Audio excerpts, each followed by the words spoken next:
Good morning students. तो कैसे हैं आप सब? आई होप कि आप सब बहुत बढ़िया होंगे, मज़े कर रहे होंगे। ठीक है, तो आज जो हम चैप्टर्स लेके आए वो बेसिकली क्लास नाइन्थ का चैप्टर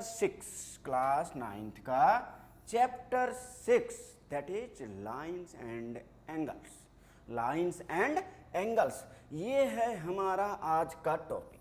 ठीक है, लाइन्स एंड एंगल्स बेसिकली हम लोग को पढ़ना है कि एंगल्स, लाइन्स जब दो लाइन इंटरसेक्ट करती है तो किस टाइप्स के एंगल्स बनते हैं, या थ्री लाइन्स इंटरसेक्ट करती है आपस में तो किस टाइप के एंगल्स बनते हैं। उन सब एंगल्स के बारे में हम लोग आज बात करेंगे।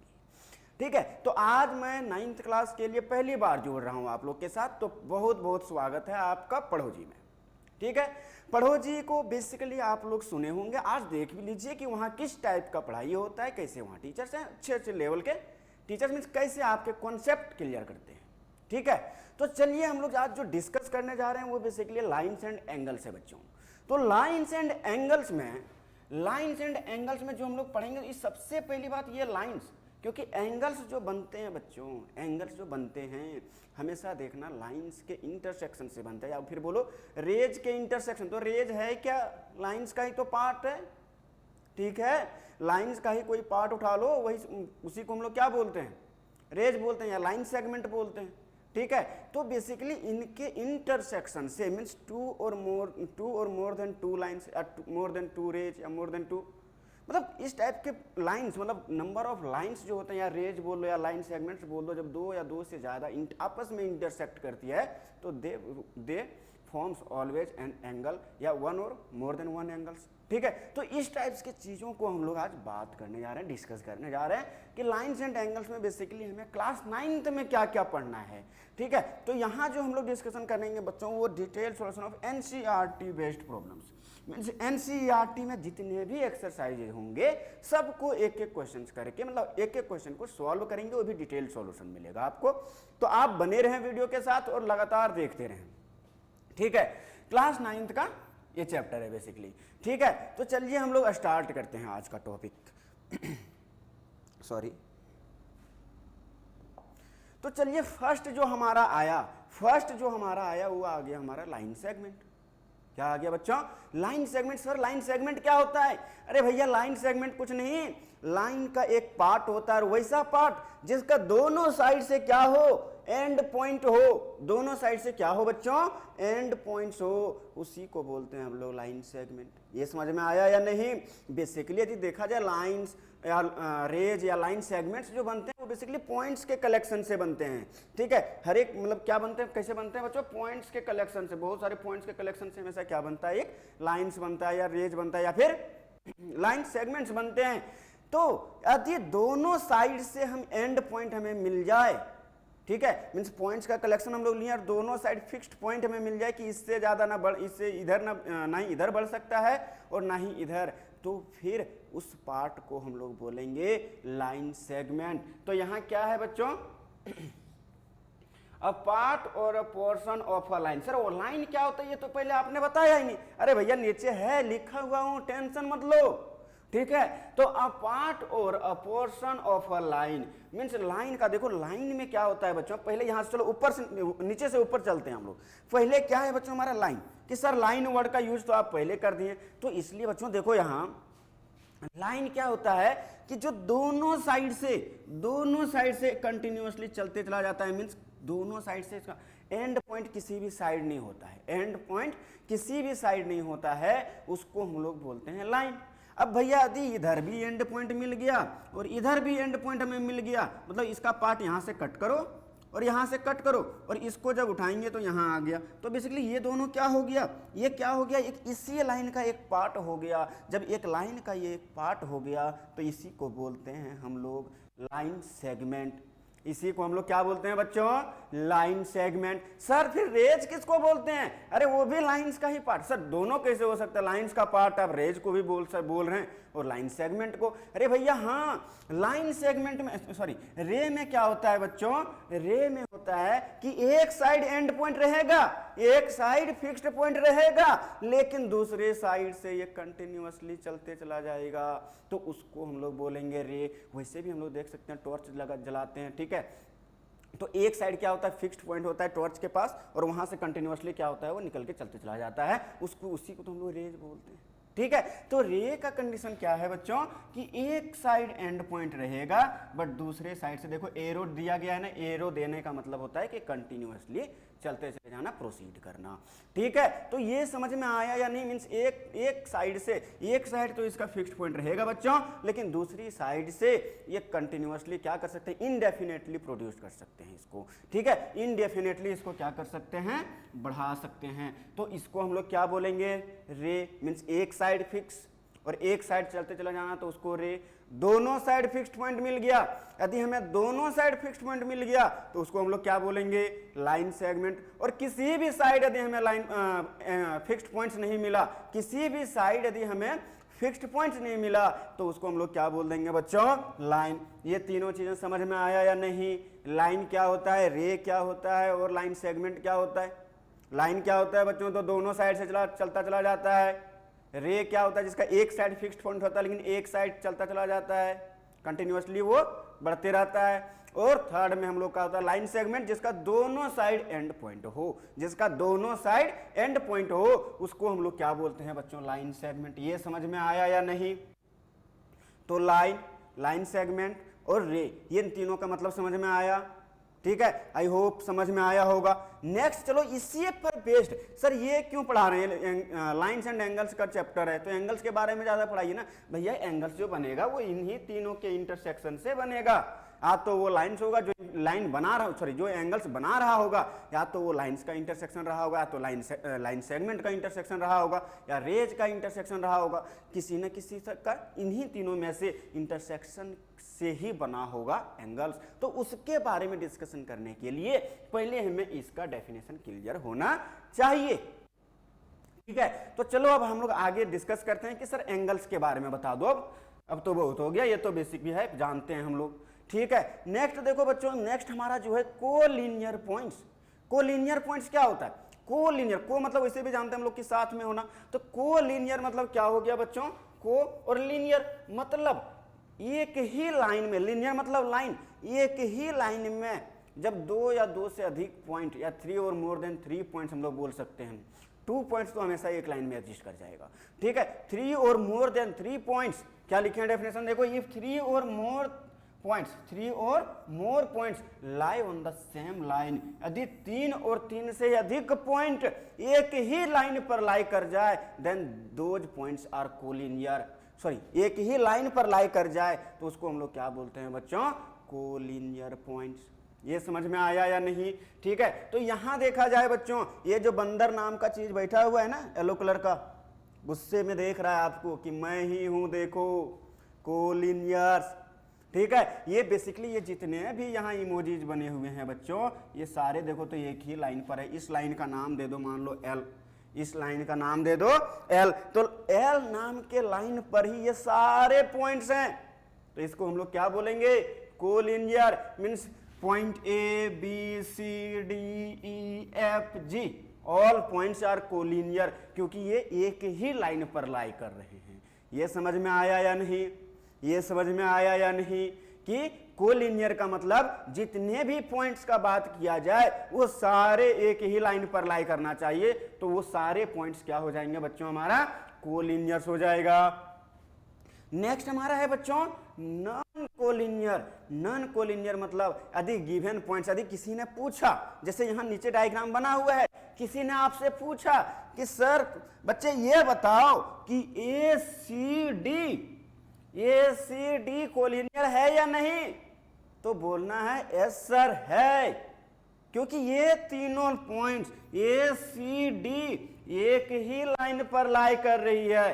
लेकिन यदि किसी ने पूछ दिया कि बताओ ए बी सी, ये जो 3 पॉइंट है क्या कोलिनियर है, तो बोलना नहीं, कभी भी हम एक लाइन में इन तीनों पॉइंट को कवर, हमेशा 2 लाइन की रिक्वायरमेंट पड़ेगी, तो ये तीनों पॉइंट्स आपस में कोलिनियर नहीं है। किसी ने पूछ दिया कि A B C D collinear है या नहीं, तो आंसर होगा नहीं, क्योंकि B out of the line जा रहा है। ए सी डी तो कोलिनियर है, लेकिन बी हमारा कोलिनियर नहीं है, बी हमारा कोलिनियर नहीं है। क्यों? क्योंकि ये एक पॉइंट पर एक लाइन पर, मतलब सेम लाइन पर लाइन ही कर रहा है। वो बाहर देख रहा है, वो बंदर बोल रहा है मैं तो तुम्हारे साथ रहूंगा ही नहीं, ठीक है, आउट ऑफ द लाइन है वो। तो ये समझ में आया या नहीं? नॉन कोलिनियर कहने का मतलब इफ 3 और मोर पॉइंट्स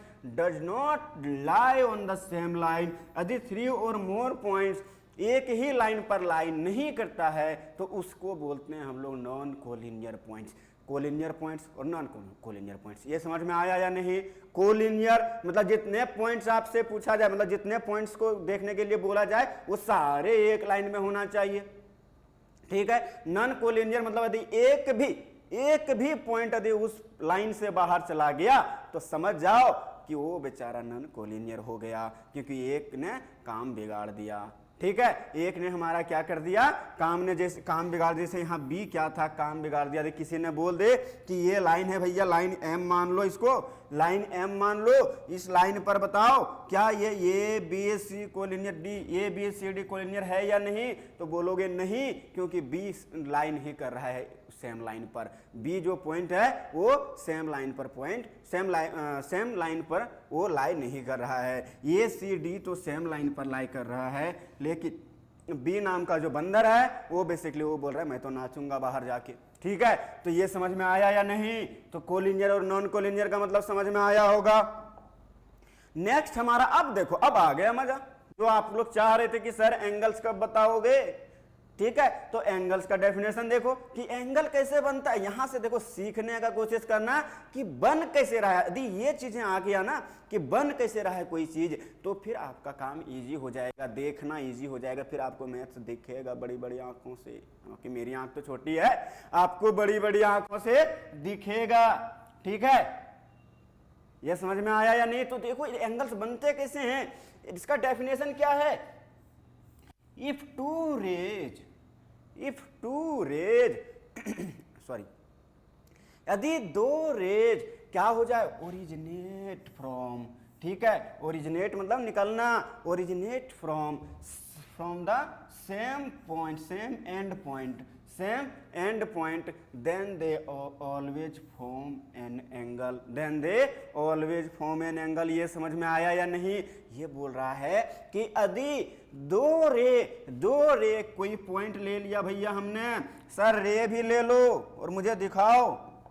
तो रे यदि हमने ले लिया बच्चों, आ जाओ 2D में, लाइन कहाँ हो, ये है हमारा रे, ठीक है। यदि हम यहां से एक रे लिए बच्चों और ये दूसरा रे लिए, सेम पॉइंट, ये मान लो ये कौन सा पॉइंट है, मान लो ये कोई पी नाम का कोई पॉइंट है, प्रमोद नाम का, ठीक है, ये पी नाम का कोई पॉइंट है, और इस पॉइंट से यदि 2 रे निकल रहा है तो पक्का एक एंगल बनेगा, ठीक है। तो पक्का एक एंगल बनेगा, ठीक है। तो एक एंगल इसको बोल सकते हैं। इसका रिफ्लेक्स का यदि बात करें तो बेसिकली इस टाइप से बन सकता है, लेकिन जनरली हम लोग इंटरनल एंगल को मेजर करते हैं, तो छोटा वाला होता है। यदि ऑपोजिट वाला बोल दिया तो भी हम लोग इसे मेजर कर सकते हैं, उसमें कोई बड़ी बात नहीं है। तो हमेशा बोल सकते हैं कि 2 एंगल्स बनता है, ऐसे भी बोल लो, कोई दिक्कत नहीं है उसमें, ठीक है। तो जब भी 2 रेज एक ही पॉइंट से ओरिजिनेट होगी तब एंगल्स बनेंगे, तो सर आपने तो बोल दिया रेज के बारे में, लेकिन हम यदि लाइंस ले लिए तो सर जी आप एक काम करो, इस पॉइंट नाम, ये जो पॉइंट है ना, इस पॉइंट का नाम दे दो डी, इस पॉइंट का नाम दे दो डी, और इधर देखो तो मान लीजिए ये है, ये बी है, ये पी है, ये क्यू है। तो यदि आप ए से पी तक देख रहे हैं तो एक लाइन है, लेकिन यदि कोई आया और बोला मैं तो सिर्फ डी से इधर देखूंगा या देखूंगी, तो डी ए क्या बन गया, एक रे बन के रह गया, लाइन का एक पार्ट हमने उठा लिया, तो बेसिकली क्या बन गया, वो एक रे बन के रह गया, वो लाइन नहीं रहा। ए से पी तक यदि कोई बोले तो वो एक लाइन है, लेकिन ए से डी तक कोई बोले तो फिर वो एक रे बन के रह गया। ये समझ में आया या नहीं?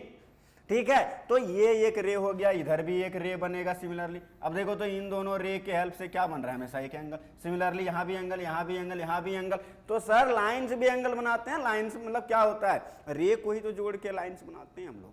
ठीक है, इफ टू रेज को हम लोग, इफ टू रेज कहाँ जाता है बच्चों, ऑपोजिट डायरेक्शन में, एक रे इधर चला गया और एक रे इधर चला गया, तो यही तो लाइन बनता है बच्चों। ठीक है, तो ये समझ में आया या नहीं? तो एंगल्स किसको बोलते हैं बच्चों, जब दो रेज क्या हो, दो रेज सेम पॉइंट से ओरिजिनेट हो, सेम पॉइंट से ओरिजिनेट हो, तो उसको हम लोग क्या बोलते हैं बच्चों, एंगल्स। मतलब वहां क्या बनता है, हमेशा एक एंगल। क्या बनता है, एंगल। सर इस पॉइंट को क्या बोलते हैं, ये जो बंदर बैठा हुआ है यहाँ, इस बंदर को बोलते हैं बच्चों वर्टेक्स। इस बंदर को बोलते हैं हम लोग वर्टेक्स। जहां से रेज निकल रही है उसको क्या बोल रहे हैं, वर्टेक्स। सर जो रेज निकल रही है उसको क्या बोलते हैं, ये जो रेज निकल रही है इसको क्या बोलते हैं, अरे भैया आर्म्स ऑफ द एंगल। ठीक है, ये क्या है बच्चों, आर्म्स है हमारा। ठीक है, इस एंगल के लिए ये जो एंगल है इसका आर्म्स है। ये समझ में आया या नहीं? एंगल्स का क्या है, ये आर्म्स है। ठीक है, और ये पॉइंट जहां से सर दोनों रेज निकल रही है उसको बेसिकली हम लोग क्या बोलते हैं बच्चों, वर्टेक्स। ये समझ में आया या नहीं? चलो नेक्स्ट नेक्स्ट नेक्स्ट, ये समझ में आ गया होगा।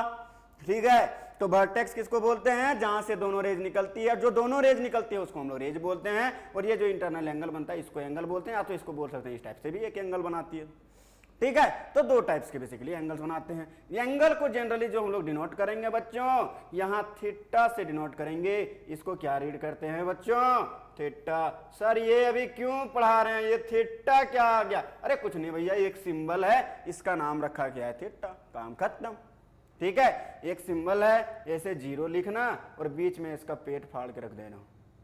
ठीक है, ठीक है, दो पार्ट्स में डिवाइड कर देना। इसी को हम लोग क्या बोलते हैं, थीटा, THETA। ठीक है, ये समझ में आया या नहीं? तो इसी को जनरली एंगल्स को हम लोग इस सिंबल के साथ रिप्रेजेंट, मतलब इस सिंबल से रिप्रेजेंट करेंगे। तो ये याद रह जाएगा इतना, तो अभी से सीख लो, क्योंकि क्लास 10th में इसका ट्रिगोनोमेट्री में बहुत ज्यादा यूज करेंगे। ठीक है, तो अभी से ही सोचता हूं कि फेमिलियर कर दूं आपको। चलो next class, sorry next slide, class कहाँ, अभी क्लास ओवर नहीं हुई है। नेक्स्ट हमारा है बच्चों सर टाइप्स ऑफ एंगल। ये इसका हेडिंग क्या बना लेना बच्चों, यहाँ टाइप्स ऑफ एंगल। ठीक है, टाइप्स ऑफ एंगल में हेडिंग बना लेना। हेडिंग में देखना बच्चों, हेडिंग क्या है, टाइप्स ऑफ एंगल। क्या सर एंगल्स में बहुत सारे प्रकार के होते हैं? अरे भैया ऐसा कुछ नहीं है, इंसानों ने क्या किया, नेमिंग रख दिया। उसने सोचा क्यों सबको, मतलब जैसे टोटल एंगल हमारे पास कितना हो सकता है, 360। मतलब एक कंप्लीट सर्कल जब हम लोग लगाते हैं बच्चों, पूरा एक राउंड लगा लेंगे, तो बेसिकली उसको क्या बोलते हैं हम लोग, 360 डिग्री। मतलब कितना डिग्री का एंगल बनाता है, 360 डिग्री का। कितना डिग्री का बनाता है, 360 डिग्री का एंगल बनता है या बनाता है। ठीक है, तो जब उसने सोचा कि 360 डिग्री तक कैसे याद रखेगा कोई इंसान, इसलिए उसने क्या किया, पार्ट पार्ट में डिवाइड कर दिया, हर किसी का अलग अलग नाम दे दिया, ताकि हमें डिग्री ना बोलना पड़े और लैंग्वेज का यूज कर सके। मतलब मैथमेटिकल लैंग्वेज को इंग्लिश में ले जाने का ट्राई किया।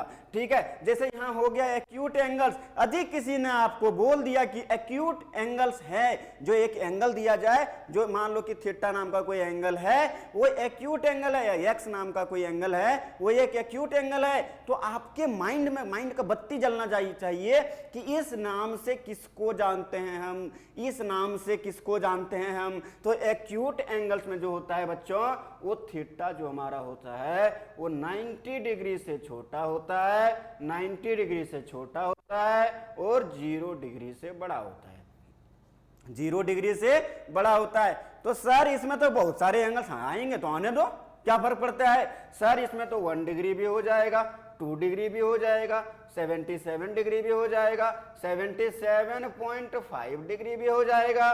ठीक है, 89 डिग्री भी आ जाएगा, ठीक है, 60 डिग्री भी आ जाएगा, आएंगे ओबियस है, मतलब 0 से बड़ा होना चाहिए, 0 से बड़ा होना चाहिए और 90 से छोटा होना चाहिए। यदि उसके बीच का कोई एंगल दिया गया है तो उसका नाम है एक्यूट एंगल, ठीक है, उसका नाम है एक्यूट एंगल्स। ये सारे हमारे एक्यूट एंगल्स हैं बच्चों, ये याद रहेगा या नहीं, ये सारे हमारे क्या हैं, एक्यूट एंगल्स। तो सर इसका डायग्राम कैसा बनेगा, 90 डिग्री से छोटा, मतलब इस टाइप का, ये इंटरनल एंगल, यहाँ ये है थीटा हमारा, मान लो ये ओ नाम का कोई पॉइंट था जहां से दो रे ओरिजिनेट हो रहा था बच्चों, ओ ये है ये और ये है बी, ये समझ में आया या नहीं। तो ए ओ बी के थ्रू जो एंगल्स बन रहा है ये बेसिकली क्या है बच्चों, हमारा एक्यूट एंगल। और एक्यूट एंगल का मतलब समझ में आया या नहीं, मतलब 90 से छोटा, 90 के इक्वल नहीं, बार बार बोल रहा, 90 के इक्वल नहीं जाना है तुमको, 90 से छोटा और 0 से बड़ा, 0 के इक्वल भी नहीं। 0 के इक्वल को क्या बोलेंगे अभी हम डिस्कस करेंगे, ठीक है। तो 0 से बड़ा और 90 से छोटा उस एंगल को हम लोग क्या बोलते हैं, वो सारे एंगल, चाहे जितना भी एंगल्स, अब इसमें तो इनफाइनाइटली मेनी एंगल्स हैं, इसके बीच में सारे रियल नंबर्स ले लो। सर √2 एंगल, अरे ये भी है, कोई दिक्कत नहीं है, √2 डिग्री का एंगल, सर ये क्या होता है पता मुझे नहीं पता, बट है रियल नंबर्स है। तो 0 से 90 के बीच में कुछ भी ले लो, वो क्या हो जाएगा, हमारा एंगल्स हो जाएगा, वो हमारा क्या हो जाएगा, एंगल्स, सॉरी एक्यूट एंगल्स हो जाएगा। 0 से 90 के बीच में यदि कोई नंबर हम उठा लिए तो उसको क्या बोलेंगे, एक्यूट एंगल्स। तो सर 90 से अभी तो आप बोले 360 तक जाना है, तो 90 डिग्री वाले को, अरे भैया आ जाओ, यदि एंगल कितना हो जाए, 90 डिग्री के इक्वल हो जाए तो उसको हम लोग किस नाम से जानेंगे, राइट एंगल्स, उसको हम लोग क्या बोल सकते हैं, राइट एंगल्स, ठीक है। इसी को हम लोग यूज करते हैं परपेंडिकुलर,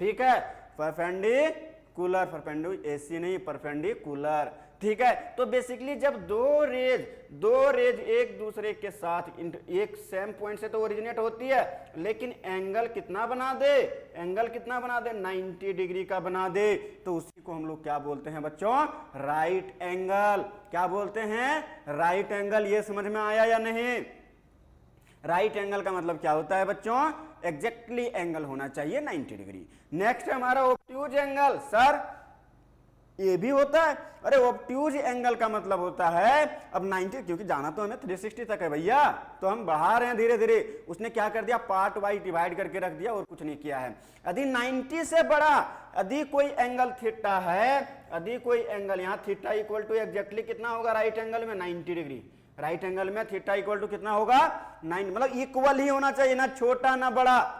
यदि एग्जैक्टली 90 डिग्री है तो हम उसको बोलेंगे राइट एंगल्स, अदरवाइज नॉट, ठीक है। नेक्स्ट यदि थीटा हमारा 90 से, सर 90 से बड़ा ले लिए और 180 से छोटा, 180 डिग्री से छोटा, तो उसको हम लोग क्या बोलेंगे बालकों,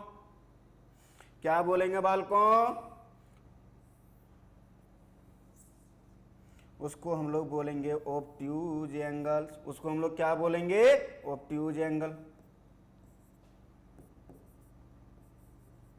ठीक है। तो ये जो एंगल बना, ये बेसिकली 90 से बड़ा है और 180 से छोटा है, 90 से बड़ा है और 180 से छोटा है, तो इसको हम लोग क्या बोल दिए, ऑब्ट्यूज एंगल।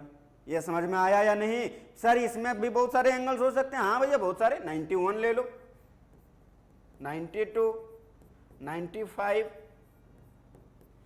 ठीक है, 98, सर 100 से बड़ा ले लो, 100 ले लो, 110 ले लो, सर 179 ले लो, 179 तक जाएंगे, 100,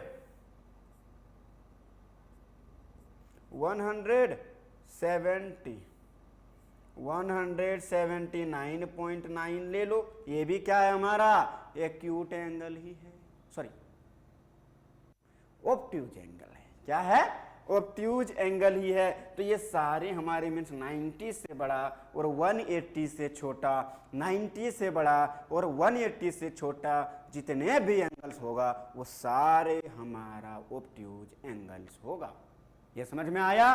तो चलो नेक्स्ट जो हम लोग बात करेंगे वो है, ये समझ में आया, ये तीन angles, acute angles, right angles and obtuse angles, यही तीन मेन है। इन तीनों के हेल्प से हम लोग बहुत सारे प्रॉब्लम सॉल्व करेंगे। Acute angles, right angles and obtuse angle. Right angles को ही हम लोग बोलते हैं परपेंडिकुलर। नेक्स्ट है हमारा स्ट्रेट लाइन। स्ट्रेट लाइन बनता है, अभी तो बोला कि मान लो कि मेरा एक रे इधर है और एक रे इधर है, मुझे दो टुकड़ों में बांट दो, तो if two rays are opposite to each other then they always forms a line. ये समझ में आया या नहीं?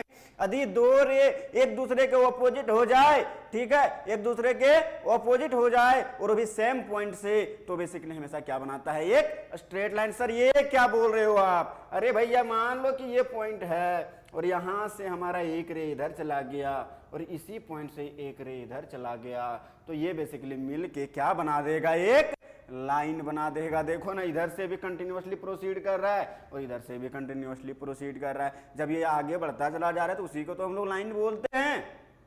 ये समझ में आया या नहीं?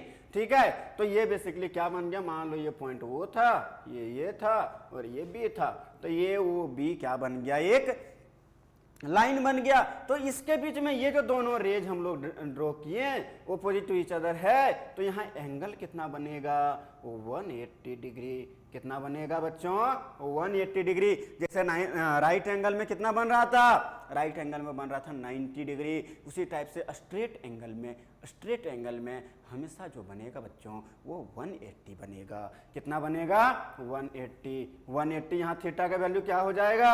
180। मतलब जब जब थीटा इक्वल टू 180 हो रहा होगा, कोई एंगल यदि 180 बन रहा होगा तो पक्का वो एक स्ट्रेट लाइन रहा होगा। पक्का वो एक क्या रहा होगा? स्ट्रेट लाइन रहा होगा। ये समझ में आया या नहीं?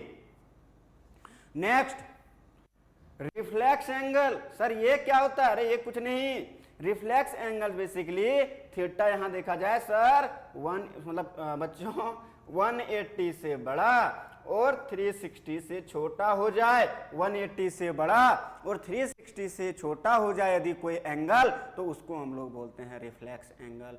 सर रिफ्लेक्स एंगल का यूज कब करेंगे? देख लो बच्चों, यहाँ देखो, यहाँ जब भी हमें रिफ्लेक्स एंगल फाइंड कर, मान लो कि किसी ने पूछा, किसी ने दे दिया कि if angle A equal to 36 degree, angle A equal to 36 degree, then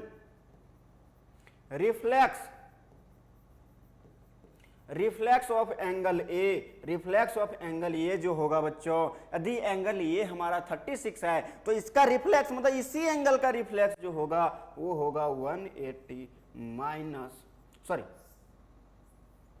360 minus 36, 360 minus 36। ये रिफ्लेक्स का मतलब समझ में आया या नहीं बच्चों? रिफ्लेक्स का मतलब समझ में आया या नहीं कि यदि एक एंगल हमें गिवन है तो उसका रिफ्लेक्स क्या हो जाएगा? 360 minus given angle. 360 minus given angle is the reflex of that angle. ये समझ में आया या नहीं? तो ये था हमारा गिवन एंगल और ये है इसका रिफ्लेक्स। अब यहाँ से जो भी आंसर आएगा बच्चों वो हमारा हो जाएगा राइट आंसर। ठीक है, तो 360 में से 36 सब्ट्रैक्ट कर देंगे बच्चों, तो बचेगा हमारा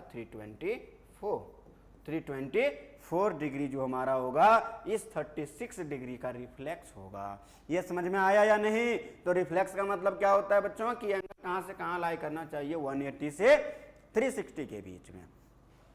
सर एक और एंगल आपने डिवाइड करके रखा है कंप्लीट एंगल, ये क्या होता है? अब कंप्लीट एंगल क्या होता है? अरे भैया कंप्लीट एंगल कुछ नहीं, जब एक लाइन दूसरे लाइन के ऊपर ये बोलेगा भैया हम तो कहीं और जाएंगे ही नहीं, हम तो कहीं और जाएंगे ही नहीं, हम तो तेरे साथ चलेंगे सनम, यदि इसने किसी ने बोल दिया तो फिर उसको क्या बोलेंगे? मतलब अब देखो तो कंप्लीट एंगल का मतलब इधर से घूम के आके मतलब दोनों रेज एक दूसरे के ऊपर है, दोनों रेज एक दूसरे के बिना नहीं रह सकता है। यदि ये नहीं रह सकता है तो उसको हम लोग क्या बोलते हैं? Complete angle. ठीक है, जैसे दो लोग एक दूसरे के बिना नहीं रह पाते हैं तो उसको क्या बोलते हैं हम लोग? कंप्लीट मैन या गर्ल जो भी बोल लो। ठीक है। तो सेम यहाँ भी है, जब दो एयरलाइंस एक दूसरे के बिना नहीं रह पाता है, मीन्स एक दूसरे के साथ चलता है, तो फिर उसको हम लोग क्या बोलते हैं बच्चों, कंप्लीट एंगल्स। तो ये सर यहाँ एंगल कितना बना देता है, तो थीटा इक्वल टू यहाँ मेरे प्यारे बच्चों 360 डिग्री हो जाता है। कितना हो जाता है यहाँ, 360 डिग्री हो जाता है। ये समझ में आया या नहीं। तो थीटा इक्वल टू यहाँ कितना हो जाता है, 360। ठीक है, तो ये हो गया हमारा 360। तो ये थे हमारे types of angles. Types of angles, first में हम लोग क्या पढ़े, एक्यूट एंगल, फिर राइट एंगल, फिर ऑब्ट्यूज एंगल, फिर स्ट्रेट एंगल, फिर रिफ्लेक्स एंगल और फिर कंप्लीट एंगल एंड फिनिश। ठीक है, ये समझ में आया या नहीं। तो इसको बोलेंगे कंप्लीट एंगल का मतलब क्या होता है, दोनों साथ साथ चलने लग जाए तो उसको हम लोग वो तब वो क्या बनाते हैं, कंप्लीट एंगल बनाते हैं बच्चों। और उस टाइम थीटा की जो वैल्यू होती है या तो 360 लिख दो या तो थीटा इक्वल टू 0 डिग्री लिख दो। ये दोनों क्या है, हमारा कंप्लीट एंगल है। मतलब इंटरनल एंगल, मतलब एक लाइन दूसरे को ओवरलैप कर जाए तो बेसिकली क्या बन रहा है, एंगल। इंटरनल एंगल यदि देखा जाए तो 0 डिग्री, या तो एक्सटर्नल एंगल बाहर से देखा जाए तो 360 डिग्री, काम खत्म। ठीक है, तो ये है हमारा कंप्लीट एंगल्स का डेफिनेशन। नेक्स्ट अब चलेंगे पेयर ऑफ एंगल्स। क्या सर, दो एंगल को एक साथ देखेंगे। ठीक है, दो एंगल्स को एक साथ देखेंगे तो क्या बनेगा, उसके बारे में हम बात करने जा रहे हैं। जब दो एंगल्स को एक साथ हम लोग देखेंगे प्यारे बच्चों, तो दो एंगल्स का एक साथ हम लोग देखने का तरीका, फर्स्ट तरीका कॉम्प्लीमेंट्री एंगल्स। कॉम्प्लीमेंट्री एंगल्स होता है बच्चों जब दो एंगल्स का सम 90 डिग्री के इक्वल हो जाए। जब दो एंगल्स का सम 90 डिग्री के इक्वल हो जाए तो उसको हम लोग बोलते हैं कॉम्प्लीमेंट्री एंगल्स। तो यहां क्या है बच्चों, two positive angles whose measure have a sum of कितना, 90 डिग्री। सम ऑफ कितना है बच्चों, 90 डिग्री हो जाए तो उसी को हम लोग बोलते हैं कॉम्प्लीमेंट्री एंगल्स। ये समझ में आया या नहीं। तो 90 डिग्री का मतलब क्या होता है बच्चों, sorry, sum of two angles यदि 90 डिग्री के इक्वल हो जाए तो उसको क्या बोलते हैं हम लोग, वो जो दोनों एंगल्स होगा वो कॉम्प्लीमेंट टू ईच अदर होगा, कॉम्प्लीमेंट टू ईच अदर। ठीक है, तो जब दो एंगल्स का सम 90 डिग्री के इक्वल, मान लो कि एंगल ये है, इफ ऐसे लिखना कि if angle A plus angle B, red pen I hope नहीं दिख रहा होगा, ठीक है, तो मैं कलर चेंज कर लेता हूं। If angle A plus angle B, दो एंगल आ गया, is equal to 90 degree, then हम लोग क्या लिखेंगे, angle A and angle B are complement to each other, are complement to each other. ये समझ में आया या नहीं मेरे प्यारे बच्चों। If sum of two angles कितना बन जाए, 90 डिग्री के इक्वल हो जाए तो उसको क्या बोलते हैं, कॉम्प्लीमेंट एंगल्स। याद रहेगा या नहीं, चलो यहां याद रह जाएगा अब ये। ठीक है, ये angle A plus angle B कितना हो जाए बच्चों, 90 डिग्री के इक्वल हो जाना चाहिए, ध्यान रखना। यदि 90 डिग्री से कम हुआ उसको कॉम्प्लीमेंट बोला, गर्दन तोड़ दूंगा। ठीक है, तो ये बेसिकली क्या है बच्चों, हमारा angle A plus angle B का सम जो होना चाहिए वो 90 डिग्री के इक्वल होना चाहिए, तब वो दोनों एंगल्स कॉम्प्लीमेंट होगा आपस में। ठीक है, यदि किसी ने बोल दिया कि मान लो सर क्वेश्चन इसमें किस किस टाइप का आ सकता है, एमसीक्यू जा सकता है कि यदि एंगल ए इक्वल टू दे दिया है 36, मान लो 36, सर बार बार आप तो 36 उठा लेते हो, मान लो 54 आपका उठा लिया। ठीक है, 54 डिग्री उठा लिया, सर एंगल ए दे दिया तो बोला है कि और क्या बोल दिया पता है, इसने बोल देगा कि angle A and angle B are complement, मान लो ये आपको बोल दिया। ठीक है, कि एंगल ए भी दे दिया और बोल दिया angle A and B are complement, और बोलेगा find angle B, then angle B equal to क्या होगा। तो भैया हम लोग जानते हैं जब एक एंगल गिवन है और दोनों ए और बी आपस में क्या कॉम्प्लीमेंट, अधिक कॉम्प्लीमेंट तब होगा जब दोनों का सम 90 डिग्री के इक्वल होगा। तो यहां से क्या हो जाएगा, हम लोग जानते हैं कि एंगल ए, यहां पूछ रहा है क्वेश्चन, हम लोग जानते हैं angle A plus angle B, complement word use कर दिया ना, दो एंगल्स को, मतलब एंगल ए और एंगल बी को क्या बोल दिया, कॉम्प्लीमेंट, मतलब angle A plus angle B कितना दे दिया, 90 डिग्री। अब एंगल ये तो हमें गिवन है, तो इसके जगह पर कितना लिख दो, कितना गिवन है 54, तो एंगल ए हमारा है 54 मेरी जान, 54 degree plus angle B equal to 90 degree. तो एंगल बी कितना हो जाएगा 90 degree minus 54 is equal to, मुझे लगता है फिर से 36 आ गया। कितना आ गया बच्चा, फिर से 36 तो मेरा आज पीछा ही नहीं छोड़ रहा है। ठीक है, तो ये कितना आ गया बच्चों 36 degree is the right answer. 36 होगा ना, हाँ वही होगा। ठीक है, तो ये हो गया हमारा 36 डिग्री, मतलब एंगल बी जो निकला। अब तुम देख सकते हो एंगल ये 54 है और एंगल बी 36 है, इन दोनों का सम करेंगे तो 90, मतलब they are complement to each other.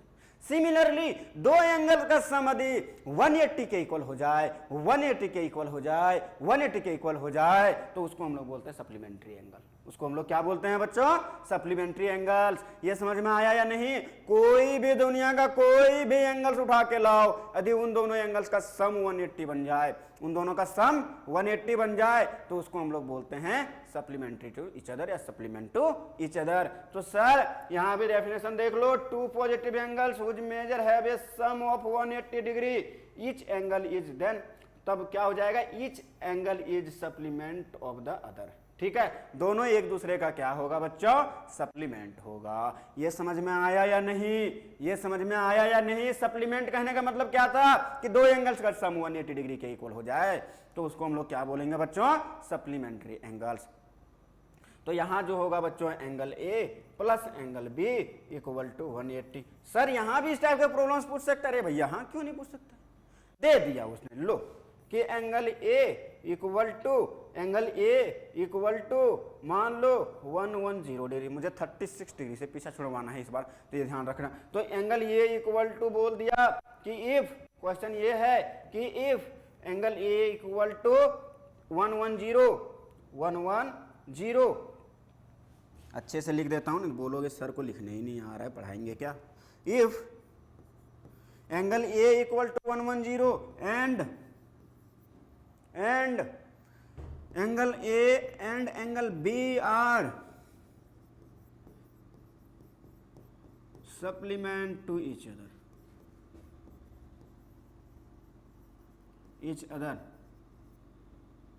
then हमें क्वेश्चन कर रहा है वो कि find angle B. Angle B हमें फाइंड करने के लिए दे दिया। अब हम क्या करेंगे, हवन करेंगे। चलो यहाँ देखो, हवन नहीं करेंगे। अब यहाँ क्या है, हमें क्या किया है बच्चे, एंगल ए और एंगल बी का सम कितना दे दिया है, सॉरी एंगल ए और बी के बारे में इंफॉर्मेशन क्या दे दिया है कि ये दोनों आपस में एक दूसरे का सप्लीमेंट है। यदि एक दूसरे का सप्लीमेंट है बच्चों, तो पक्का angle A plus angle B equal to 180 के इक्वल रहा होगा। यदि 180 के इक्वल रहा होगा तो एंगल ए को हम लोग पुट कर दिए 110 प्लस एंगल बी को हम लोग पुट कर दिए, और पुट क्या कर देंगे, तो फाइंड ही करना है। क्या सर आप कुछ भी बोल देते हो। Angle B equal to 180 minus 110 is equal to हमारा हो जाएगा 70 डिग्री मेरी जान। ठीक है, ये समझ में आया या नहीं? एंगल बी इक्वल टू कितना हो जाएगा, 70 डिग्री। ये समझ में आया या नहीं? तो ये हो गया 70 डिग्री। तो अब देखो एंगल ये था 110, एंगल बी निकल गया हमारा 70, दोनों का सम करेंगे हो जाएगा 180। यदि 180 हुआ तो वही दोनों एंगल्स को तो बोलते हैं हम लोग supplementary to each other, supplement to each other. चलो नेक्स्ट है हमारा बच्चों बहुत प्यारा एंगल है, एडजेसेंट एंगल। क्या है, एडजेसेंट एंगल। ये दोनों एक साथ रहते हैं हमेशा, ये दोनों एंगल्स हमेशा एक साथ रहते हैं। वो भी एक साथ कैसे, मतलब हम लोग बोल सकते हैं बॉर्डर इन लोग का मतलब सेम होना चाहिए। बॉर्डर क्या होना चाहिए, सेम होना चाहिए। तो यहाँ बेसिकली जो हमारा है बच्चों, two angles are called adjacent angles, two angles are called adjacent angles if में यहाँ कंडीशन है, यहाँ 3 कंडीशन है।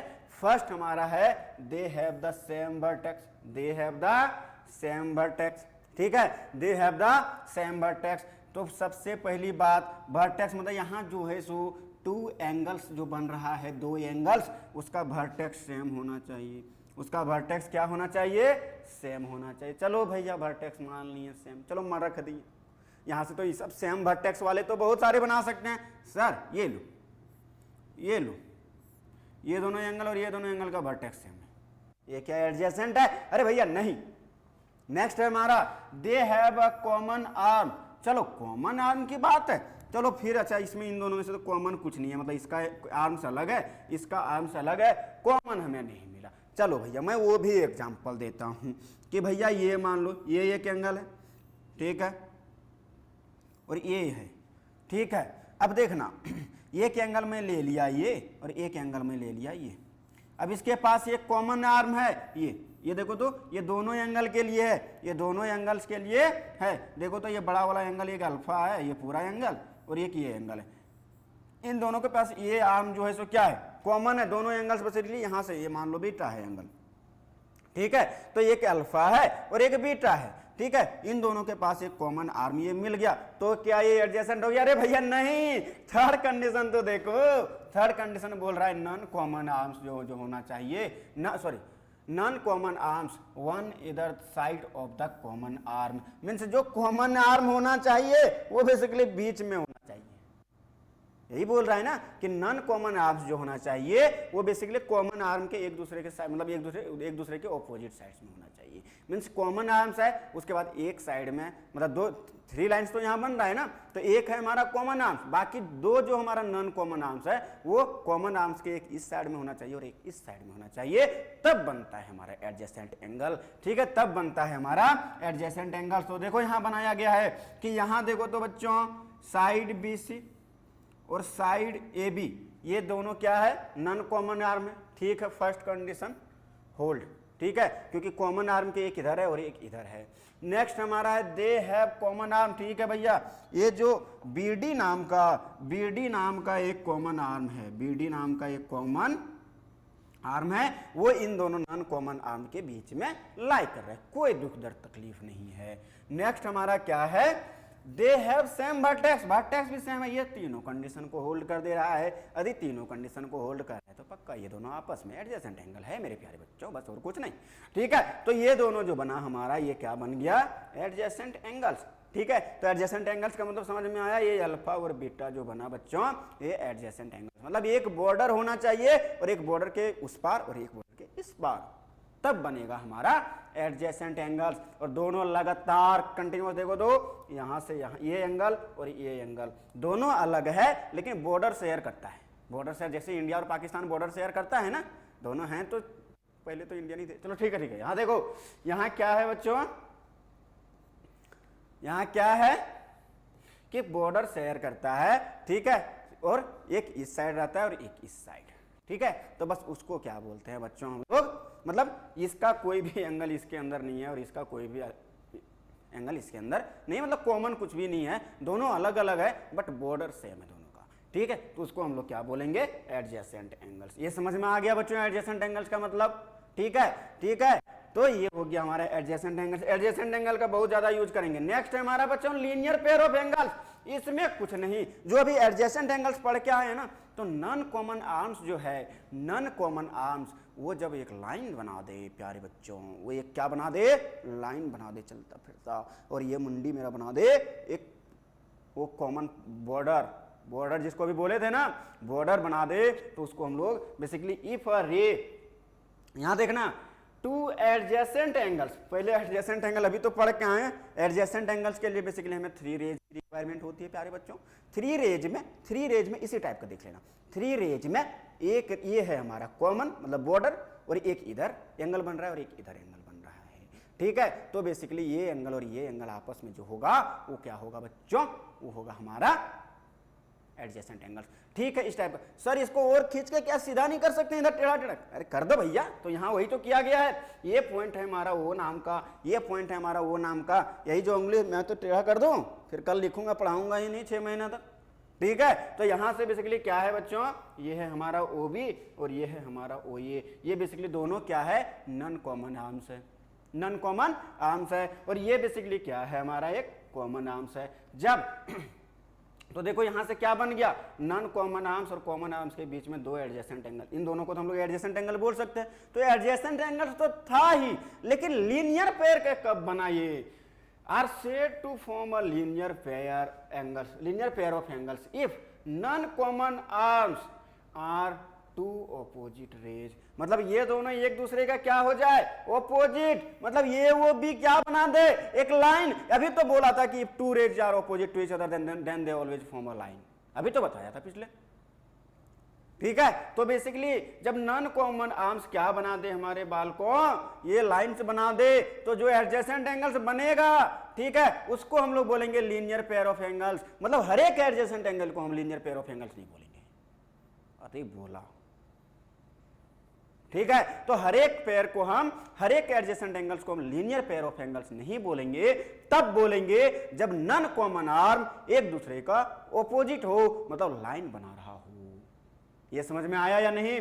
लीनियर पेयर ऑफ एंगल्स हमेशा एक लाइन पर बनती है, हमेशा एक लाइन पर बनती है। यदि एडजेसेंट एंगल्स, हर एक एडजेसेंट एंगल्स को तुमने लीनियर पेयर बोला तो समझ लो गर्दा उड़ा देंगे। ठीक है, ये समझ में आया या नहीं? तो ये और ओ भी जो है हमारा बच्चों, ये बेसिकली क्या बना दे, ऑपोजिट, मतलब ये दोनों आपस में ऑपोजिट रेज हो जाए। ठीक है, तो और ये कॉमन आर्म, तो बेसिकली इसके थ्रू जो दो एंगल्स बनेंगे एडजेसेंट एंगल्स, उन दो एडजेसेंट एंगल्स को ही हम लोग, मतलब इसको एडजेसेंट एंगल्स तो बोल सकते हैं, लेकिन स्पेशल कंडीशन इसका रख दिया गया linear pair of angles. Linear pair of angles कब? जब दो एडजेसेंट एंगल्स तो हो, ठीक है, एडजेसेंट एंगल्स तो बन रहा है, लेकिन नॉन कॉमन आर्म से एक प्यारा सा लाइन बना रहा है तब। ठीक है, तो यहां से अब नेक्स्ट हमारा है बच्चों intersecting lines. Two intersecting lines, यदि दो लाइन इंटरसेक्ट कर रही है बच्चों, तो मतलब दो, सॉरी, इंटरसेक्टिंग लाइंस पहले यहां पढ़ लो। इंटरसेक्टिंग लाइंस किसको बोलते हैं? If two distinct lines are intersecting, कब? If they have a common point, मतलब जब दो लाइन इंटरसेक्ट करती है बच्चों, तो बेसिकली एक कॉमन पॉइंट होता है, उस कॉमन पॉइंट के चलते वो क्या हो जाता है, इंटरसेक्ट करने का मतलब एक ही पॉइंट, मतलब एक कॉमन पॉइंट दोनों के बीच में होना चाहिए, मतलब इस पॉइंट के बारे में बोला जा रहा है बच्चों। ठीक है, ये क्या हो गया हमारा common point for both lines. ठीक है, नॉन इंटरसेक्टिंग लाइंस वैसी लाइंस जो कॉमन पॉइंट रखे ही नहीं, मतलब कभी मिले ही नहीं। जब मिला ही नहीं तो बेसिकली क्या हो गया, दोनों अलग अलग रास्ते चल दिए। ठीक है, दोनों अलग अलग रास्ते चल रहे हैं, जो कभी मिला ही नहीं, उसमें कॉमन क्या हो सकता है, कुछ नहीं। ठीक है, तो बेसिकली उस टाइप के लाइंस को हम लोग बोलते हैं पैरेलल लाइंस। ये समझ में आया या नहीं? पैरेलल लाइंस मतलब नॉन इंटरसेक्टिंग लाइंस ही होता है हमारा parallel lines. Those lines which never, मतलब क्या बोलते हैं अंग्रेजी में, विच आर नेवर इंटरसेक्ट। ठीक है, समझ लो यहाँ क्या है, which are not intersecting, which are not intersecting. अब समझ में आया अंग्रेजी? Which are not intersecting, those lines, those two lines which are not intersecting, उसको हम क्या बोलते हैं बच्चों? Non intersecting lines, non intersecting lines. ठीक है, नेक्स्ट हमारा देखो बच्चों, नेक्स्ट हमें है, अब देखो अब आ गया हमारा काम का चीज। ठीक है, इतना देर तक तो बस बोल रहे थे डेफिनेशन डेफिनेशन डेफिनेशन। ठीक है, तो सिर्फ डेफिनेशन हम लोग पढ़ रहे थे, तारीख पर तारीख, डेफिनेशन हम लोग पढ़ रहे थे।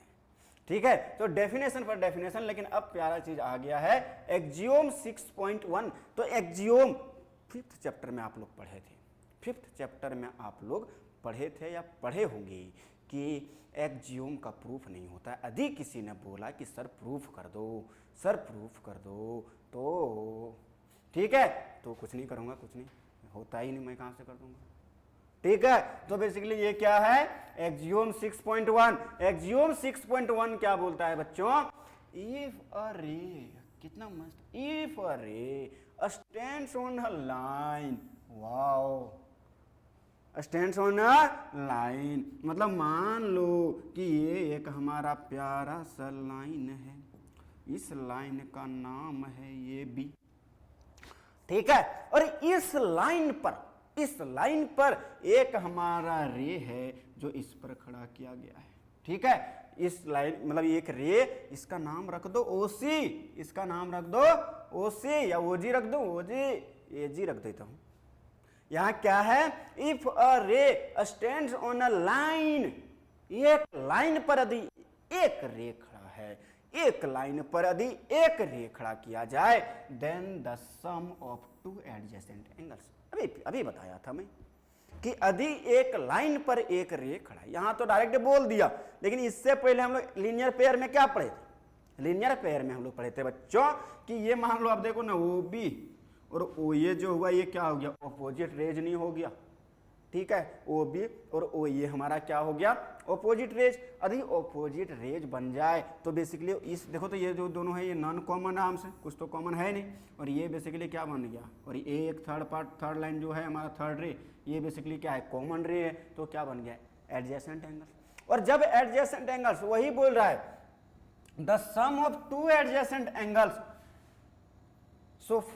एंगल्स सो फॉर्म्ड इज कितना हो जाए? इज कितना होगा? 180 डिग्री। क्या बोला? देखो if a ray stands on a line, if a रे, मान लो ये मेरा हाथ या लाइन है, इस पर एक रे बनाया गया है, तो यहाँ से जो दो एंगल्स बनेगा, दो एडजेसेंट एंगल्स बनेगा, उसका सम 180 के इक्वल होगा। उसका सम कितना होगा बच्चों? 180 डिग्री के। तो सर यहाँ कौन कौन सा एंगल है वो तो बता दो। अरे प्यारे बालकों, ये है हमारा एक एंगल है ये ओ सी, और एक एंगल है बी ओ सी, मतलब angle A O C, angle A O C plus angle B O C जो होगा हमारा वो होगा 180 डिग्री के इक्वल। ये समझ में आया या नहीं? ये बोल रहा है कि यदि एक लाइन है और उस लाइन पर एक रे स्टैंड कर रही है, यदि एक लाइन है उस लाइन पर एक रे रखा जाए तो दो एडजेसेंट एंगल बनेगा, और उन दोनों एडजेसेंट एंगल्स का सम पक्का 180 डिग्री होगा, और कुछ नहीं। उन दोनों एंगल्स का सम कितना होगा? 180 डिग्री होगा मेरी जान, ठीक है? तो 180 डिग्री इसको A O C, angle A O C plus angle B O C कितना हो गया? 180 डिग्री के इक्वल। सर आपने बोला था कि जब दो एंगल्स का सम 180 डिग्री के इक्वल होता है तो सप्लीमेंट्री एंगल बोलते हैं उन दोनों को। अरे भैया हाँ, ये भी सप्लीमेंट्री है, इन दोनों एंगल्स को हम लोग सप्लीमेंट्री बोल सकते हैं, लेकिन सर तो ये लीनियर पेयर या फिर बोल सकते हैं एक्सियोम 6.1 और वो सप्लीमेंट्री में था बच्चों कि कोई भी दो एंगल उठा के ले आओ, कोई भी दो एंगल को उठा के ले आओ, उन दोनों का सम करो, यदि 180 हो गया तो then they are complementary, sorry supplementary. लेकिन यहाँ एक्सियोम 6.1 में है कि यदि दोनों जो एंगल्स बन रहे हैं वो एडजेसेंट एंगल्स बनना चाहिए, इन दोनों एंगल्स का सम जब होगा 180 तब ये क्या बनाएगा? बेसिकली एडजेसेंट एंगल्स का, तो ही बेसिकली ये एक्सियोम 6.1 होल्ड करेगा, ठीक है? बेसिकली यहाँ बोल रहा है if a ray stands on a line then they forms two adjacent angles, या फिर बोल सकते हैं पेयर ऑफ एडजेसेंट एंगल्स, तो पेयर ऑफ एडजेसेंट एंगल्स का सम जो होगा, इन दोनों का सम जो होगा वो बेसिकली 180 डिग्री होगा। ये समझ में आया या नहीं? अब देखो इसी का जस्ट कन्वर्स है बच्चों, इसी का कन्वर्स है। अब ये बोल रहा है यदि किसी दो एडजेसेंट एंगल का if the sum of two adjacent angles is 180 degree, if the sum of two adjacent angles is 180 degree, then the non-common arms of the angles form a line, then the non-common arms, और कुछ नहीं बस फुटानी है। ये बोल रहा है प्यारे बालकों कि यदि दो एडजेसेंट एंगल्स का सम, यदि दो एडजेसेंट एंगल्स का सम, कि मान लो ये है, ये बी है, ठीक है, ये सी है और ये डी है, तो बेसिकली ये बोल रहा है बच्चों कि यदि if angle A B C plus angle D B C equal to 180, तो क्या हो जाएगा? A B D is a line, A B D is a line. यदि दो एडजेसेंट एंगल का सम 180 हो जाए तो पक्का ये जो दोनों नॉन कॉमन आर्म है ये पक्का क्या हो जाएगा बच्चों? एक straight line, means opposite rays to each other, opposite rays to each other. ये समझ में आया या नहीं? Opposite rays to each other कब होता है बच्चों? जब दो एडजेसेंट एंगल्स का सम कितना हो जाता है? 180 डिग्री के इक्वल हो जाता है, 180 डिग्री के इक्वल। यहाँ गिवन है यदि मतलब किसी भी, देखो जब आगे हम लोग प्रॉब्लम्स करेंगे तो वहाँ ध्यान रखना, यदि दो एडजेसेंट एंगल्स का सम, यदि दो एडजेसेंट एंगल्स का सम 180 डिग्री हो जाए तो पक्का नॉन कॉमन आर्म एक लाइन बनाएगा, नॉन कॉमन आर्म एक लाइन बनाएगा। और यदि नॉन कॉमन आर्म एक लाइन है तो पक्का एडजेसेंट एंगल्स का सम 180 डिग्री होगा। यही तो दो चीज हम लोग पढ़े हैं। यहाँ ऊपर में हम लोग क्या पढ़े हैं? यहाँ क्या पढ़े हैं? If AOB is a line, तो ऐसे लिखो, if ray O C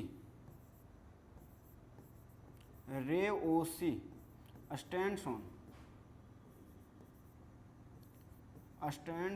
on the line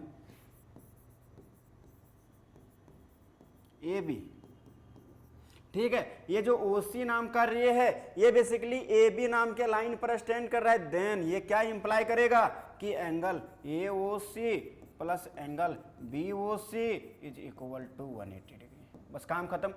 axiom 6.1 क्या बोल रहा था कि if your ray stands on a line then the sum of the adjacent angles जो होगा वो 180 डिग्री के इक्वल होगा।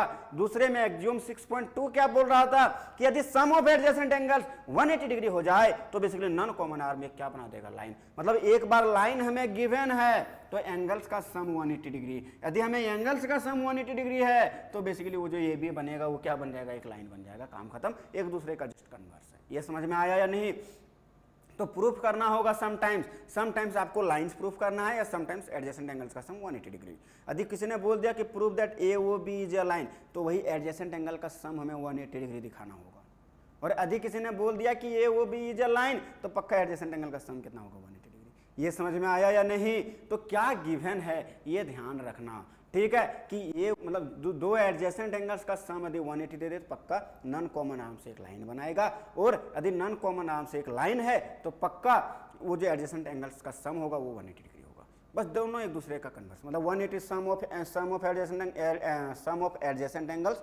यदि 180 दिया है तो नॉन कॉमन आर्म लाइन बनाएगा, यदि नॉन कॉमन आर्म में एक लाइन है तो एडजेसेंट एंगल्स का सम 180 डिग्री होगा। दोनों इधर से जाओ चाहे इधर से जाओ, सम ऑफ एंगल्स 180 डिग्री और नीचे वाला लाइन होना चाहिए। काम खत्म, ठीक है। ये समझ में आया या नहीं?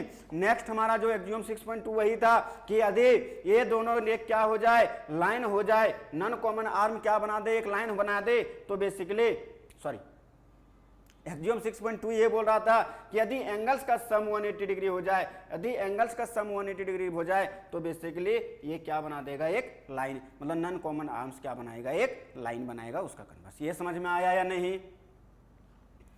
तो चलो आगे हम लोग अब देखते हैं। एक हमारा मस्त प्यारा सा थ्योरम है, इसका यूज हम लोग देखना है एक्सियोम 6.1 और 6.2 के हेल्प से इसका प्रूफ करेंगे हम लोग, ठीक है। यहाँ क्या बोल रहा है इसका प्रूफ हम लोग करेंगे प्यारे बच्चों।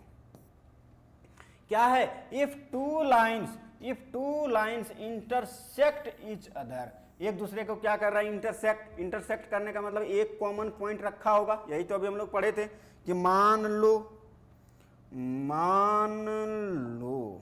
कहाँ गया, मान लो ये है हमारा लाइंस प्यारे बच्चों और ये भी है हमारा लाइंस। ये दोनों आपस में क्या कर रही है, इंटरसेक्ट। इस लाइन का नाम है ए बी और इस लाइन का नाम है सी डी, ठीक है। ये दोनों मान लो कि एक इंटरसेक्ट कर रहा है एट पॉइंट ओ पर, ठीक है। किस पॉइंट पर इंटरसेक्ट कर रहा है बच्चों, वो पॉइंट पर इंटरसेक्ट कर रहा है। तो यहां बोला है कि if two lines intersect each other then the vertically opposite angles are equal. Vertically opposite का मतलब पहले मैं बताया था, वर्टेक्स किसको बोलते हैं, जहां से एंगल बनता है, उसको क्या बोलते हैं हम लोग बच्चों, वर्टिकली ऑपोजिट एंगल्स। 1 मिनट रुकना बच्चों, ठीक है। चलो बच्चों क्या बोल रहा हूं मैं कि if two lines intersecting each other then the vertically opposite angle vertically यहाँ इंपॉर्टेंट है, मीन्स vertically मीन्स वर्टेक्स के ऑपोजिट मतलब यहाँ देखना प्यारे बच्चों, ये देखो तो यहाँ कितना टोटल एंगल कितना बन रहा है। जब दो लाइन इंटरसेक्ट कर रहा है तो एंगल्स जो हमारे बन रहे हैं, एक ये एंगल बन रहा है और एक ये एंगल बन रहा है, ठीक है। दूसरा जो हमारा एंगल बन रहा है बच्चों वो हमारा एक ये एंगल बन रहा है और एक ये एंगल बन रहा है। ये समझ में आया या नहीं? तो ये हमारे देखना, अब यहाँ बोल रहा है वर्टिकली। अब देखना ये जो चारों एंगल्स बन रहे हैं वो नाम के वर्टेक्स से बन रहा है। किस नाम के वर्टेक्स से, वो नाम के। तो वर्टिकली ऑपोजिट कहने का मतलब है कि यदि ये वर्टिकली है, यदि ये वर्टेक्स है, इसका ऑपोजिट दो टाइप का हो सकता है कि वर्टिकली एक बार नीचे चले जाओ और एक बार ऊपर चले जाओ। ये तो सब साफ हो जा रहा है, ठीक है। ये हमारा है प्यारे बच्चों ओ नाम का कोई पॉइंट, ठीक है, तो वर्टिकली ऑपोजिट कहने का मतलब बच्चों कि वर्टेक्स पर जाओ, एक बार नीचे चले जाओ, एक बार ऊपर, तो वर्टिकली ऑपोजिट हो गया। नेक्स्ट, एक बार यदि इस टाइप से हम लोग रख दिए तो इस टाइप से भी वर्टेक्स बन रहा है, एक बार इधर चल जाओ लेफ्ट, एक बार राइट और एक बार लेफ्ट, एक बार राइट और एक बार लेफ्ट, मतलब ये एंगल वाइट से जिसको रिप्रेजेंट किया हूं, ये दोनों आपस में वर्टिकली ऑपोजिट एंगल्स है, और एलो से जिसको जिन दो एंगल्स को हम लोग रिप्रेजेंट किया हूं वो बेसिकली हमारा वर्टिकली ऑपोजिट, मतलब two pairs of vertically opposite angle बनेंगे जब दो लाइंस आपस में इंटरसेक्ट करेगी, और ये दोनों हमेशा क्या होगा, इक्वल, ये दोनों हमेशा क्या होगा, इक्वल टू ईच अदर, मतलब किसके, ये येलो वाला येलो के इक्वल होगा, व्हाइट वाला व्हाइट के इक्वल होगा। ये समझ में आया या नहीं? तो सर इसको प्रूफ करके दिखाओ तो जरा, बड़ा आप हीरो बन रहे हो, बोल रहे हो कि इक्वल होगा, कैसे होगा? चलो भैया प्रूफ करते हैं। तो लेट कर लो, लेट इस लाइन का नाम line A B and C D, let lines A B and C D, A B and C D are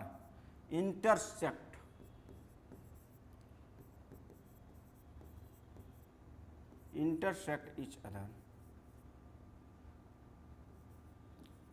other at O, ठीक है, कहां दोनों इंटरसेक्ट कर रहा है बच्चों, वो पॉइंट पर। If line A B and C D intersect कर रहा है, ठीक है, किस पर, कहां, वो पॉइंट पर, तो हमें प्रूफ करने के लिए क्या बोल रहा है, देन प्रूव दैट, हमें प्रूव करने के लिए बोल रहा है बच्चों, हमें प्रूव करने के लिए बोल रहा है कि एंगल, फर्स्ट में हमें बोल रहा है कि एंगल ए ओ डी और equal to angle A O D, मतलब ये ऊपर वाला ले लिया तो एंगल लेना पड़ेगा सी ओ बी या बी ओ सी। दूसरा हमें क्या प्रूव करने के लिए बोल रहा है बच्चों, angle A O C equal होना चाहिए बच्चों एंगल बी ओ डी के। ये हमें वर्टिकली ऑपोजिट एंगल्स प्रूफ करने के लिए बोल रहा है कि ये दोनों आपस में इक्वल है, पेयर्स ऑफ, मतलब ये इसके इक्वल होगा बच्चों और ये इसके इक्वल, ये दोनों इक्वल होगा इसकी गारंटी नहीं है, ठीक है। तो अभी देखना इसका प्रूफ कैसे करते हैं हम लोग। यहाँ क्या बोला है बच्चों कि जब दो लाइन्स इंटरसेक्ट करती है तो दो pairs of vertically opposite angles बनते हैं, वो दोनों आपस में इक्वल दिखाना है, उन दोनों को क्या दिखाना है बच्चों, हमें इक्वल दिखाना है। तो यदि हमें इक्वल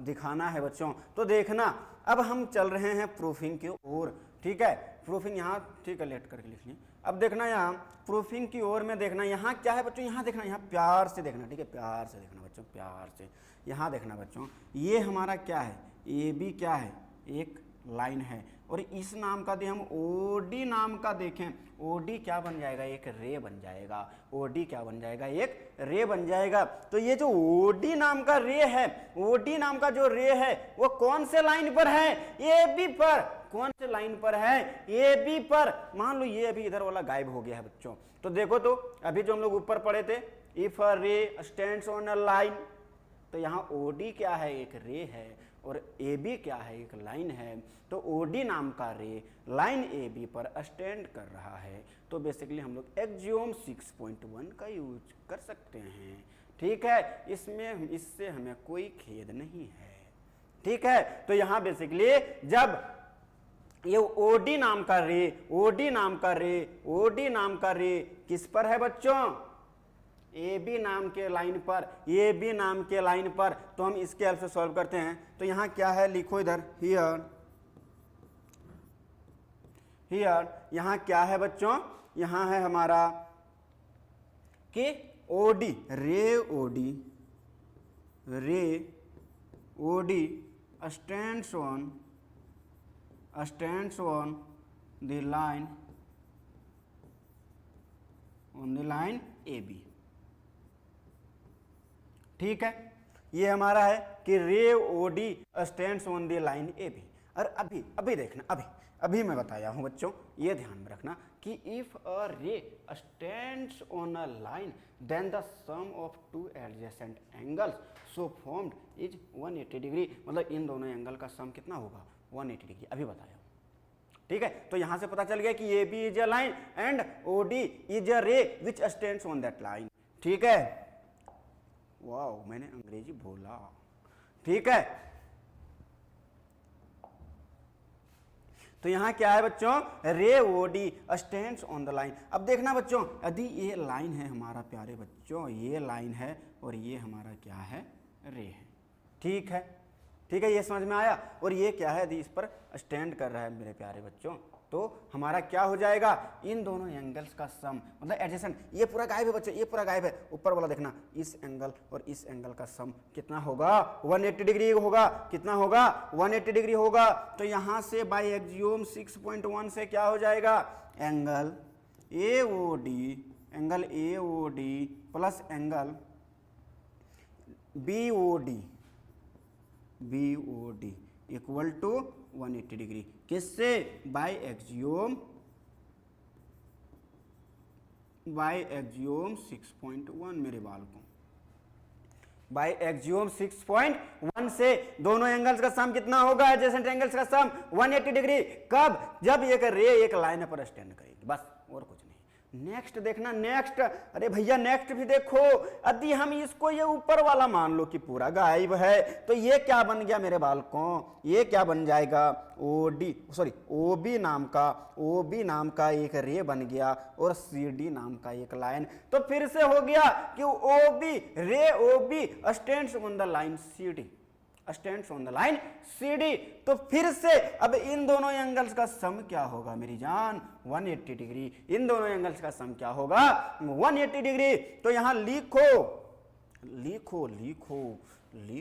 और कुछ नहीं करो, लिखो। तो यहां से क्या है बच्चों, रे मतलब किस टाइप का था हमारा, इस टाइप का था, इसका नाम हम लोग दिए थे CD, इसका नाम दिए थे हम लोग AB, ठीक है। तो यहां हम लोग बोले थे कि OB रे OB एंड लिखो रे OB stands on the line, किस पर, stands on the line CD, stands on the line CD। ये जो OB नाम का रे है, वो इस लाइन पर, मतलब ये जो प्यारा सा लाइन है, इस पर स्टैंड कर रहा है बच्चों, स्टैंड कर रहा है। तो फिर इन दोनों एंगल का सम कितना होगा, 180 डिग्री बाय एक्सियोम 6.1, ठीक है। तो यहां से क्या हो जाएगा बच्चों, angle BOC plus angle BOD is equal to 180 degree. इसको इक्वेशन 2 नाम दे दो बालकों, इसको इक्वेशन 2 नाम दे दो और इसको इक्वेशन 1 नाम दे दो बालकों। तो ये देखना बच्चों, एक रिजल्ट हमारा ये निकला। अब देखना इधर, AOD plus BOD equal to 180, AOD plus BOD equal to 180, BOC plus BOD equal to 180। दोनों का RHS क्या है, 180 डिग्री, मतलब दोनों का RHS इक्वल है भैया मेरे। तो दोनों का LHS भी क्या होगा, इक्वल, दोनों का LHS भी क्या होगा, इक्वल। तो यहां लिखो फ्रॉम 1 एंड 2 से यदि RHS दोनों का क्या है, इक्वल है, तो बेसिकली यहां से क्या हो जाएगा, angle AOD plus angle BOD equal to, मतलब यही था ना, यहां क्या था, ये इधर ये 180 है और इधर AOD प्लस BOD है LHS में। तो AOD प्लस BOD ये किसके इक्वल होगा, ये किसके इक्वल होगा, यहां भी 180 डिग्री है मेरी जान। तो ये भी BOC plus BOD means angle BOC plus angle BOD, ये भी दोनों आपस में क्या होगा, इक्वल होगा। तो ये BOD और BOD तो चला गया नानी के यहाँ, यदि ये नानी के यहाँ चला गया मेरे बालकों, तो AOD ये जो एंगल बना, क्या बनेगा, इधर बनेगा AOD और इधर इक्वल हो जाएगा BOC के। तो BOC के मतलब AOD ये एंगल और BOC ये एंगल आपस में क्या हो गया, इक्वल। यही तो प्रूफ करना था कि वर्टिकली ऑपोजिट एंगल्स को इक्वल दिखाओ मेरे भाई, ठीक है। तो यही हम लोग क्या कर दिए, प्रूफ कर दिए कि AOC और BOD ए ओ डी और बी ओ सी आपस में इक्वल हो गया, मतलब ये जो वर्टिकली अपोजिट इधर और वर्टिकली इधर, ये दोनों आपस में क्या हो गया, इक्वल हो गया। तो इक्वल हो गया तो हम लोग बोल सकते हैं सो फर्स्ट पार्ट हमारा क्या हो गया, मतलब angle A O D equal to angle B O C. Similarly sir दूसरे को दो चीज प्रूफ करना था, आपने एक चीज किया है। हमें देखो तो आपने दो चीज लिखा था कि A O D B O सी, चलो ठीक है, फर्स्ट तो प्रूफ हो गया, सेकंड को भी प्रूफ करके दिखा। अरे भैया नहीं, सेम प्रोसेस है, सेम प्रोसेस है, उसके लिए भी रेज और लाइन को चूज करो, बस रे और लाइन को चूज करो। तो रे और लाइन अब देखो तो इन दोनों को ए ओ सी और बी ओ डी, मतलब ए ओ सी और बी ओ डी इसको इक्वल दिखाना है, तो इसको कॉमन ले लेना, इसको कॉमन ले लेगा, दोनों साइड से कैंसिल आउट हो जाएगा, तो फिर बचेगा क्या, ए ओ सी और बी ओ डी इक्वल हो जाएगा आपस में। तो इसमें कोई बड़ी बात नहीं है, लेकिन मैं नहीं लिखने वाला, ठीक है। तो मैं सर आप कैसे करोगे, फिर मैं सिमिलरली, ये जो है डबल लाइन ये सिमिलरली है मेरे बाल को, सिमिलरली क्या हो जाएगा, similarly angle A O C equal to angle B O D. तो सिमिलरली करके हम लोग, क्योंकि दो बार एक ही चीज को रिपीट करके मैं नहीं दिखा रहा हूं, ठीक है। तो यहां से क्या हो गया, हेंस प्रूव्ड। तो ये समझ में आया या नहीं थ्योरम, कि इसमें कैसे एक्सियोम 6.1 का यूज किया कि if a ray stands on a line then the sum of adjacent angle must be 180 degree.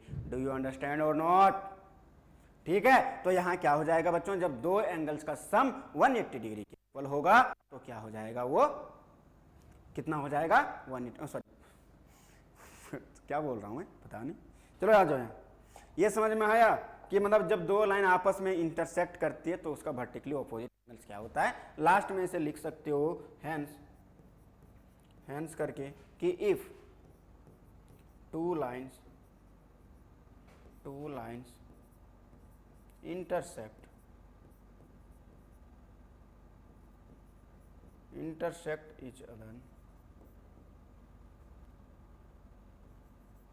each other then क्या था, pair of vertically opposite angles, then the vertically opposite angles then the vertically opposite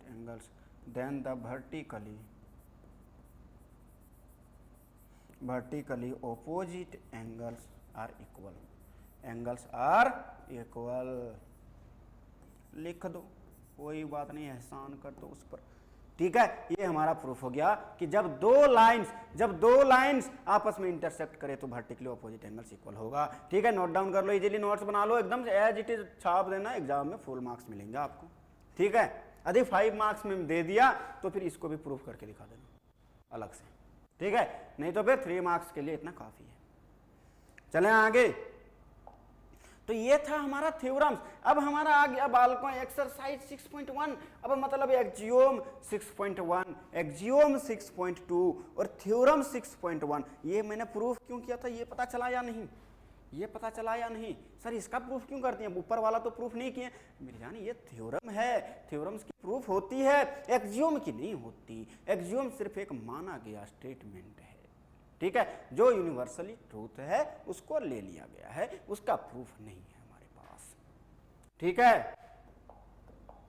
तो चलो अब problems करते हैं इस पर based NCERT के सारे प्रॉब्लम्स। कि देखो बच्चों ये डायग्राम आपको आई होप कि दिख रहा होगा, मैं होप बड़ा करता हूं आपसे, ये तो wow, I am the legend man.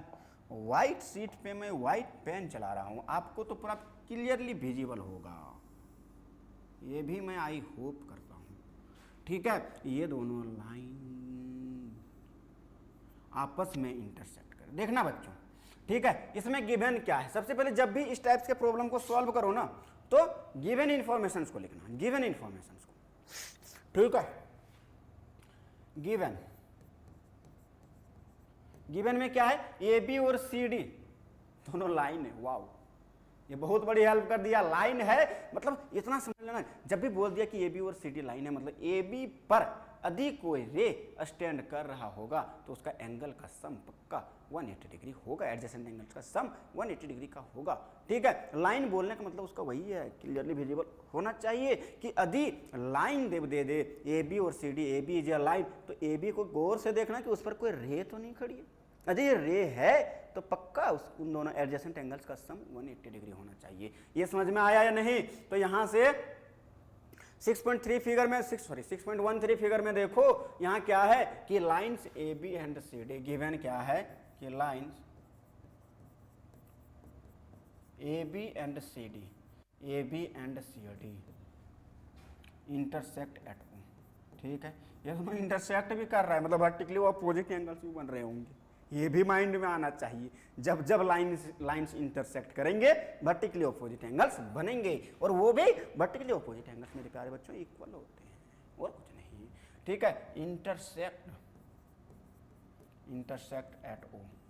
ठीक है, तो अब एंड और क्या गिवन है बच्चों, angle A O C plus angle B O E कितना है 70 डिग्री के इक्वल। ए ओ सी कहने का मतलब दिस एंगल और सेम कलर से देता हूं, ए ओ सी मतलब इन दोनों ये एंगल और कौन सा है बी ओ ई, इन दोनों एंगल का सम कितना है बच्चों 180 डिग्री। गिवन है 70 degree, I am very sorry. ठीक है, कितना गिवन है हमें 70 डिग्री। नेक्स्ट है हमारा एंगल बी ओ डी भी दे रखा है, मतलब ये एंगल भी दे रखा है बी ओ डी, ये कितना दे रखा है हमें 40 डिग्री। ठीक है, हमें और क्या गिवन है बच्चों, एंगल बी ओ डी कितना गिवन है 40 डिग्री। ठीक है, इतना हमें गिवन है। फाइंड क्या करना है, देन फाइंड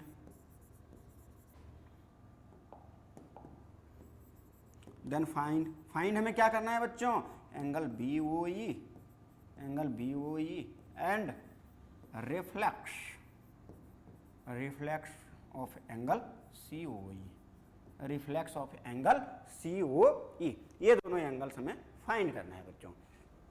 ठीक है, तो ये दोनों एंगल्स यदि हमें फाइंड करना है तो देखना बच्चों, ठीक है, देखना प्यार से, यहां क्या लिखें, ए बी और सी डी एक दूसरे को क्या करता है, क्या कर रहा है, इंटरसेक्ट। इन दोनों को क्या कर रहा है, ए बी और सी डी दो लाइंस है और दोनों एक दूसरे को इंटरसेक्ट कर रहा है। ठीक है, तो यहां लिखो तो देखो तो बच्चों क्या हो जाएगा, एंगल ए ओ सी मतलब ये लाइन और ये लाइन और ये लाइन आपस में इंटरसेक्ट कर रहा है, मतलब ये एंगल और ये एंगल तो वर्टिकली ऑपोजिट एंगल्स बनेगा।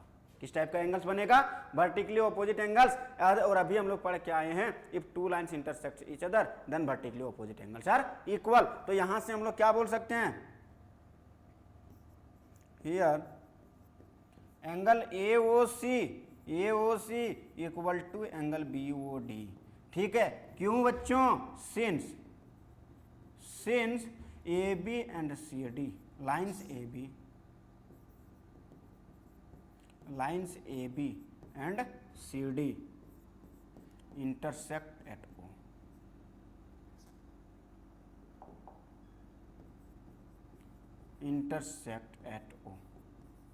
ठीक है, ए बी और सी डी इंटरसेक्ट कहां कर रहा है, वो पॉइंट पर। यदि इंटरसेक्ट कर रहा है तो ये पक्का वर्टिकली ऑपोजिट एंगल्स क्या होंगे उसके, इक्वल। तो वर्टिकली ऑपोजिट एंगल्स यदि इक्वल हुआ तो A O C equal to B O D का वैल्यू भी हमें गिवन है कितना, 40 डिग्री। ये क्यों हुआ, सिंस ये हमारा क्या है बच्चों, गिवन है, इसे लिख दो गिवन है हमारा कि एंगल बी ओ डी हमारा क्या है 40 डिग्री। तो यहां से हमें पता चला एंगल ए ओ सी मतलब ये एंगल भी कितना निकल गया बालकों, 40 डिग्री। ये एंगल भी कितना निकल गया हमारा 40 डिग्री। चलो भैया यहां तक तो काम हो गया सर, आगे बताओ कुछ। अब हमें फाइंड करना है एंगल सी ओ ई, सॉरी बी ओ ई तो हमें फाइंड हो गया सर, सॉरी बी ओ ई नहीं हुआ है, अभी सी ए ओ सी फाइंड हुआ है। तो यहां देखो नेक्स्ट में गिवन क्या था, angle A O C plus angle B O E angle AOC plus angle BOE, BOE कितना गिवन है 70 डिग्री। तो AOC का वैल्यू हम लोग कितना निकाल लिए हैं, AOC का वैल्यू हम लोग कितना निकाल चुके हैं 40 डिग्री, इसके जगह पर पुट कर दो 40 degree plus angle BOE equal to 70 degree. अब यहाँ यही निकाल देता हूँ मैं इसको। अब यहाँ ध्यान से देखना, यदि इस 40 डिग्री को उधर लेके जाएंगे तो इधर प्लस में है, उधर किस में जाएगा माइनस में, बालकों किस में जाएगा माइनस में। तो माइनस में जाएगा तो क्या हो जाएगा angle BOE, angle BOE equal to 70 degree minus 70 degree minus 40 degree is equal to angle BOE कितना हो गया हमारा 30 डिग्री के इक्वल हो गया। कितना हो गया बच्चों 30 डिग्री, मतलब ये कितना निकल गया 30 डिग्री। तो एक आंसर तो हमारा आ गया बच्चों, ठीक है, सॉरी, ठीक है, ये कितना हो गया बच्चों हमारा 30 डिग्री। चलो भैया एक तो आंसर हमारा आ गया, क्योंकि एक तो एंगल हमें BOE हमें फाइंड करने के लिए बोला था। Next reflex of COE, COE मतलब इसका रिफ्लेक्स बोल रहा है बच्चों, पहले COE तो फाइंड कर लें। तो यहां से यदि देखा जाए बच्चों, यहां से यदि देखा जाए तो यहां से देखना ध्यान से, ये दोनों एंगल देखो तो इधर ये एक लाइन है बच्चों, ये क्या है एक लाइन है, ये क्या है एक लाइन है, और ये क्या है एक रे है, और इधर इसको टोटल एंगल कितना बन रहा है, एंगल टोटल मतलब DOE, DOE किसके इक्वल है 40 degree, 30 degree plus 40 degree, 30 degree plus 40 degree कितना हो जाएगा 70 डिग्री, ठीक है। तो ये देखो तो इन दोनों एंगल मतलब ये एंगल और ये एंगल का सम, पूरा एंगल जो बन रहा है क्या बन रहा है एडजेसेंट एंगल, ठीक है, क्या बन रहा है लीनियर पेयर हम लोग बोल सकते हैं। एक लाइन पर एक वर्टेक्स खड़ा है तो उसको क्या बोलते हैं हम लोग लीनियर पेयर। तो हम लोग यहां से क्या बोल सकते हैं बालकों कि angle COE and EOD, COE angle COE plus angle EOD equal to 180 degree, किससे लीनियर पेयर से, किससे लीनियर पेयर से, लीनियर पेयर ऑफ एंगल से बच्चों, ठीक है, लीनियर पेयर ऑफ एंगल्स है। यदि ये लीनियर पेयर ऑफ एंगल्स है, EOD हमारा कितना गिवन है 70 डिग्री। देखो EOD मतलब ये पूरा एंगल्स का सम कितना है 30 प्लस 40 मीन्स 70 डिग्री, दोनों का सम मिला के कितना है बच्चों 70 डिग्री। तो एंगल COE जो हमारा होगा प्लस EOD के जगह पर हमें 70 डिग्री रखना पड़ेगा और इसको 180। सिंस क्यों हुआ ऐसा, क्योंकि एंगल EOD जो था, EOD वो बेसिकली था angle BOE plus angle DOB, angle BOD, angle BOD, ठीक है। इस एंगल का वैल्यू था हमारा 30 डिग्री और इसका था 40 डिग्री, मिलके हो गया 70 डिग्री। तो एंगल EOD हमारा कितना बन गया था 70 डिग्री। तो यहाँ 70 डिग्री रख दिया, ये 70 डिग्री रखने के बाद COE हमारा क्या हो जाएगा 180 degree minus 70 degree is equal to क्या हो जाएगा angle COE equal to 110 degree, मतलब कितना आ गया 110 डिग्री। तो अब हमें लेकिन COE हमें फाइंड करने के लिए नहीं बोला है, उसका रिफ्लेक्स फाइंड करने के लिए बोला है। हमें क्या फाइंड करने के लिए बोला है, उसका reflex. So reflex of angle COE, reflex के लिए अभी बताया था, रिफ्लेक्स के लिए 360 माइनस गिवन एंगल, तो 360 minus given angle means angle COE कितना है 110, कितना है 110। तो जब इसको सॉल्व करेंगे तो ये कितना हो जाएगा 250 degree is the right answer. तो ये दोनों समझ में आया या नहीं बच्चों कि एंगल BOE हमारा आ गया 30 डिग्री, हेंस एंगल BOE हमारा आ गया 30 degree and reflex of angle COE ये जो हो जाएगा हमारा 250 डिग्री। तो ये हमारा क्या हो गया बच्चों, आंसर हो गया। ये समझ में आया या नहीं? ठीक है, तो ये था हमारा फर्स्ट क्वेश्चन का सॉल्यूशन। तो दोनों एंगल्स हम लोग फाइंड कर लिए। ठीक है, नेक्स्ट हमें जो फाइंड करने के लिए बोल रहा है बालकों, नेक्स्ट क्वेश्चन क्या है, नेक्स्ट है हमारा, नेक्स्ट प्रॉब्लम देखो ध्यान से। नेक्स्ट प्रॉब्लम देखो, डायग्राम के हेल्प से सॉल्व करने का ट्राई करना। तो डायग्राम्स के हेल्प से यहां देखो तो फिगर देखने के लिए बोला है 6.14, यहां बोला है लाइंस, फिर से बोल दिया है लाइंस। अब पहले जैसे लाइंस बोलेगा ना, माथा को एकदम बोलना कि वाओ। ठीक है, क्योंकि लाइंस गिवन है तो उसके ऊपर जितने भी रेज खड़े होंगे पक्का उन दोनों एडजेसेंट एंगल्स का सम 180 डिग्री होगा, वहां से बहुत सारे काम हो जाएंगे। ठीक है, तो जैसे यहां लाइन बोल दिया बच्चों कि lines X Y and M N intersects at O, फिर से बोल दिया, फिर से लिखो गिवन। गिवन क्या है? गिवन है कि X Y lines M N X Y and M N intersect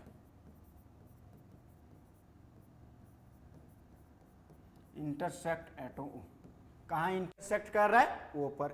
and angle P O Y कितना हो गया बच्चों? 90 degree. Angle P O Y 190 दिया है।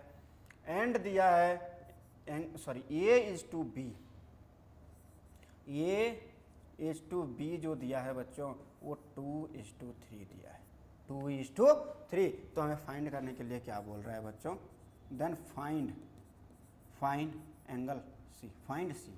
ठीक है, डायग्राम में सी गिवन है तो फाइंड करने के लिए बोल रहा है हमें सी, मतलब ये पार्ट हमें फाइंड करना है, ये पार्ट हमें फाइंड करना है। तो एक बात बताओ बच्चों, ये यदि एक्स वाई क्या है? एक लाइन है। एक्स वाई क्या है? एक लाइन है। और ये इधर 90 डिग्री है तो इधर भी कितना बनेगा? 90 डिग्री, क्योंकि एडजेसेंट एंगल्स का सम कितना होता है? जब एक लाइन पर एक रे स्टैंड करती है तो दोनों एंगल्स का सम कितना होता है? 90 डिग्री। मतलब angle A plus angle B, angle A plus angle B कितना होना चाहिए? 90 डिग्री के इक्वल। लेकिन यहाँ बोल दिया है कि ए और B, A is to B जो 2:3। अब डायरेक्ट सम कर, सर यहाँ तो ए प्लस बी तो 5 आ। अरे भैया ये रेशियो है, ratio is the simplest form, इसमें और कुछ मल्टीपल रहा होगा। ठीक है, तो यहां लिख दो, यहां लिखो A is to B here, A is to B यदि हमें दिया है 2:3, ये मतलब क्या है? इसका मतलब कि ए इक्वल टू 2x ले लो, 2x ले लो and b equal to 3x ले लो। ठीक है, इस टाइप, मतलब जो भी मल्टीपल रहा होगा दोनों एंगल्स में रहा होगा, दोनों एंगल्स में रहा होगा। यदि हम ये ले लिए और हमें फाइंड, अब देखो तो एंड एंगल यदि ये हमारा है पी ओ वाई कितना है? 90, तो पी ओ एक्स कितना बनेगा? P O X angle P O X equal to हमारा हो जाएगा 90। सिंस, चूंकि हम लोग क्या बोल सकते हैं बच्चों? Angle P O Y, since angle P O Y कितना है? 90 डिग्री है। एंड तो बाय लीनियर पेयर से लिख सकते हैं, सो बाय, तो ऐसे लिख सकते हैं कि एंगल पी ओ वाई हमारा कितना है? 90 डिग्री गिवन है। और ए एक्स वाई क्या है? एंड एक्स वाई, एंड ऐसे लिख लो, and O P is a ray, O P, ray O P, and ray O P stands on the line, the line X Y, stands on the line X Y. अब इधर देखना P O x हमारा कितना है? 90 degree, ये पूरा 90 degree है बच्चों। अब इस पूरे एंगल को ही तो हम लोग दो पार्ट में ब्रेक किए, angle A plus angle B, मतलब पी ओ एक्स को हम लोग लिख सकते हैं A plus B equal to 90 degree. यदि ए प्लस बी हमारा 90 डिग्री है तो ए का वैल्यू कितना लिए हम लोग? 2x, और बी का वैल्यू 3x, तो 2x plus 3x equal to कितना हो जाएगा? 90 डिग्री। यदि 2x प्लस 3x मतलब 5x equal to 90 degree, 90 degree हो गया। यदि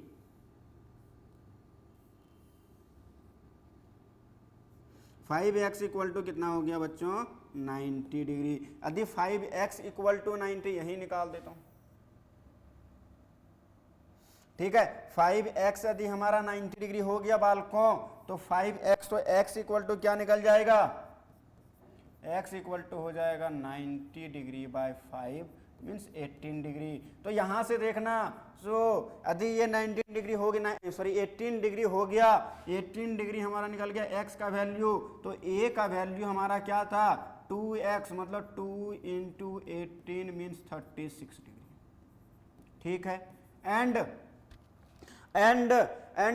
एंगल B, मतलब B कितना निकल जाएगा, B था हमारा 3x, तो 3x हो जाएगा 3 इंटू 18 मीन्स 54 डिग्री। ठीक है, 54 डिग्री। तो ये हमारा दोनों एंगल, मतलब एंगल A हमें पता चल गया, ये हो गया हमारा 36 डिग्री और ये हो गया हमारा 54 डिग्री। अब हमें फाइंड करने के लिए बोल रहा है angle C।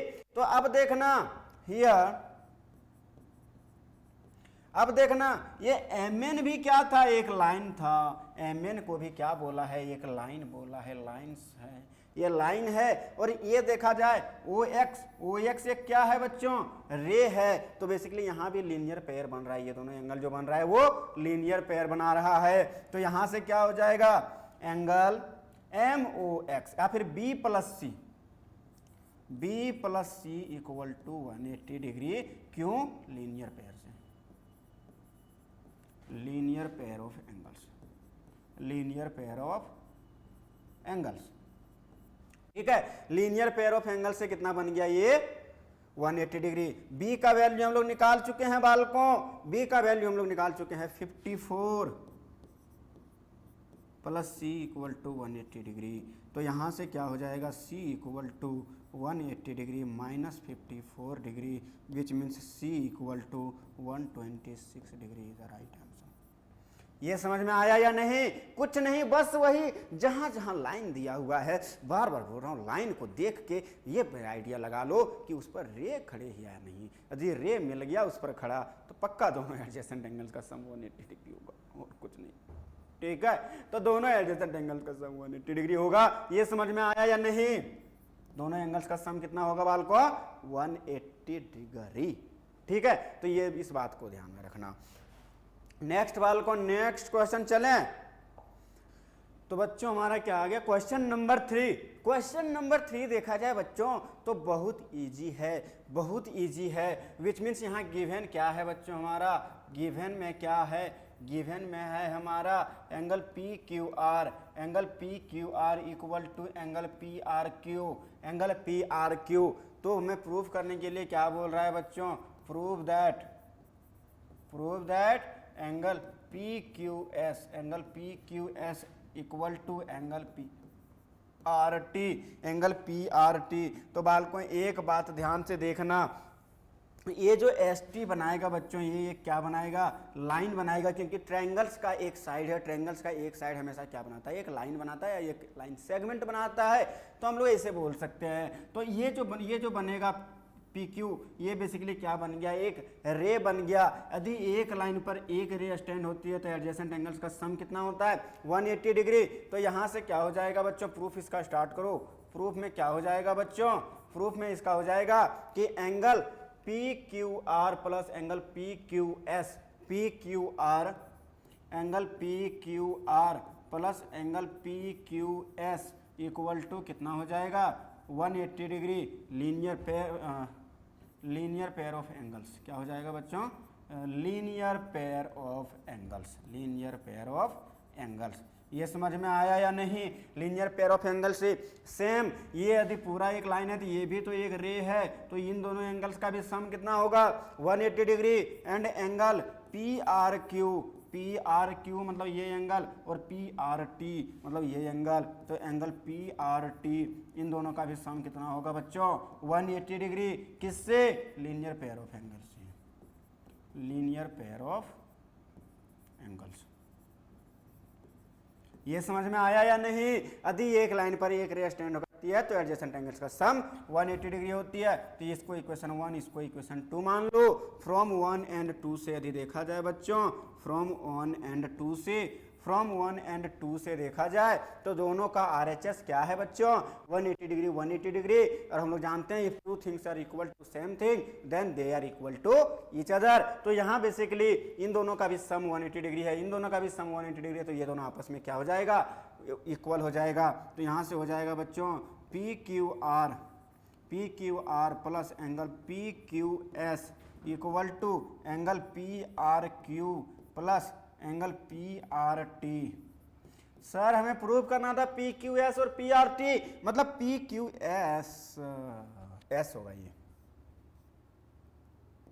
Angle P Q S, angle P Q S और पी आर टी हमें प्रूफ करना था। मतलब किसी भी तरह हमें पी आर क्यू और पी क्यू आर को हटाना है, हमें इसे हटाना है पी क्यू आर और पी आर क्यू। तो ये बेसिकली देखा जाए तो पी क्यू आर और पी आर क्यू था क्या, इक्वल। ये तो हमें गिवन है कि पी क्यू आर और पी आर क्यू, मतलब पी आर क्यू की जगह पर हम रिप्लेस कर सकते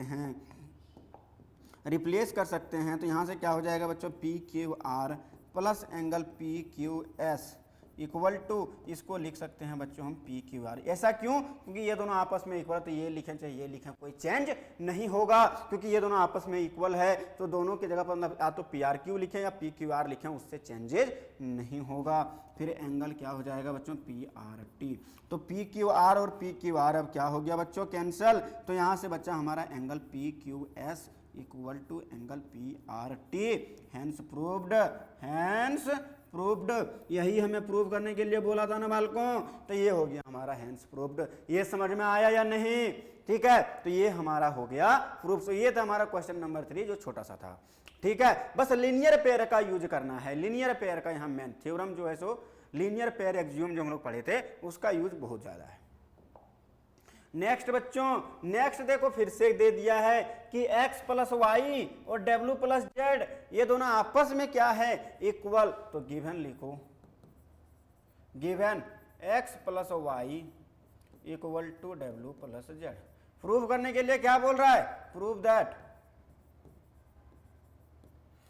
that A O B is a line, ये वो बी इज अ लाइन। हम बताए थे एक्सियोम 6.2 कि दो एडजेसेंट एंगल का सम यदि हम 180 दिखा पाए तो पक्का ये जो नॉन कॉमन आर्म बनाएगा वो हमेशा एक लाइन बनाएगा। मतलब हमारा टारगेट है इस एंगल और इस एंगल का सम कितना दिखा दें, 180 डिग्री, काम खत्म। तो हमें यहाँ बेसिकली इसको लाइन दिखाना है, ये वो बी को हमें लाइन दिखाना है, ठीक है। ये वो बी को हमें लाइन दिखाना है, इसको लाइन दिखाना है। तो ये एंगल और ये एंगल का सम 180 दिखाना पड़ेगा, या तो ये एंगल और ये एंगल का सम 180, दोनों में से कोई एक। या तो एक्स वाई प्लस एक्स को 180 दिखा दूं, या जेड प्लस डब्ल्यू को यदि हम 180 दिखा दूं तो क्या हो जाएगा, वो एक ए ओ बी क्या बन जाएगा, हमारा एक लाइन बन जाएगा। ए ओ बी हमारा क्या बन जाएगा बच्चों, लाइन बन जाएगा। तो हमें 180 डिग्री, हमारा टारगेट क्या है, एडजेसेंट एंगल्स का सम को 180 डिग्री दिखाना, एडजेसेंट एंगल्स के सम को 180 डिग्री दिखाना, ठीक है, बाय एक्सियोम 6.2 से, ठीक है। तो यहां देखो बच्चों, प्रूफ इसका स्टार्ट करो। प्रूफ में यहां देखना बच्चों, यहां देखो तो क्या है बच्चों, x plus Y plus Z plus W. ये देखो तो x angle plus Y angle plus Z angle plus W क्या बन गया, एक कंप्लीट सर्कल। और एक कंप्लीट सर्कल हो गया तो कितने डिग्री का एंगल बनता है, 360 डिग्री का। कितने डिग्री का एंगल बनता है, 360 डिग्री का। तो ये क्या बन गया हमारा 360, ये क्या बन गया बच्चों 360 डिग्री। अब हम लोग जानते हैं यहाँ गिवन है x प्लस वाई और w प्लस जेड क्या है, इक्वल है। तो x प्लस वाई को रहने दो, w प्लस जेड मतलब z प्लस w के जगह पर हम लोग क्या रिप्लेस करते हैं, x प्लस वाई कर सकते हैं। अभी तो बोले कि यदि दो थिंग्स इक्वल है तो ये लिखो, चाहे w प्लस जेड लिखो चाहे x प्लस वाई लिखो, फर्क नहीं पड़ेगा। तो यहाँ से क्या हो जाएगा, x plus Y plus W plus Z के जगह पर भी हम लोग क्या लिखेंगे, x प्लस वाई ही लिख देते हैं। क्यों लिख दिए, क्योंकि डब्ल्यू प्लस जेड भी x प्लस वाई के इक्वल ही था, तो डब्ल्यू प्लस जेड के जगह पर x प्लस वाई ही रख दिए। तो ये हो गया 360। ये क्या था हमारा बच्चों, कंप्लीट एंगल, कंप्लीट एंगल। तो हमारा क्या हो जाएगा, x plus Y, X plus X क्या हो गया 2x, y प्लस वाई क्या हो गया 2y इक्वल टू 360।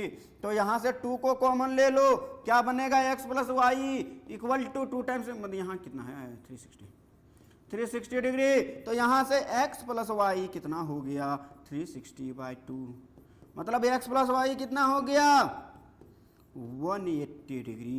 यदि ये 180 डिग्री हो गया बच्चों, मतलब ये जो लाइन है, ये जो लाइन है इसके ऊपर x प्लस वाई का सम कितना हो गया 180 डिग्री। यदि ये दोनों क्या है आपस में एडजेसेंट एंगल्स है, ठीक है, और दो एडजेसेंट एंगल का सम यदि 180 डिग्री हो गया, 180 डिग्री हो गया तो पक्का नॉन कॉमन आर्म्स मतलब ओ ए और ओ बी मिलके एक क्या बनाएगा, ये वो बी नाम का एक लाइन बनाएगा। ये वो बी नाम का क्या बनाएगा, एक लाइन बनाएगा। एंड करके लिख लो, and X Y are adjacent angles, so क्या हो जाएगा, ये वो बी बाय एक्जियोम। कौन सा एक्जियोम बालकों, एक्जियोम 6.2 क्या हो जाएगा, A O B is a line, ठीक है, हैंड्स प्रूफ।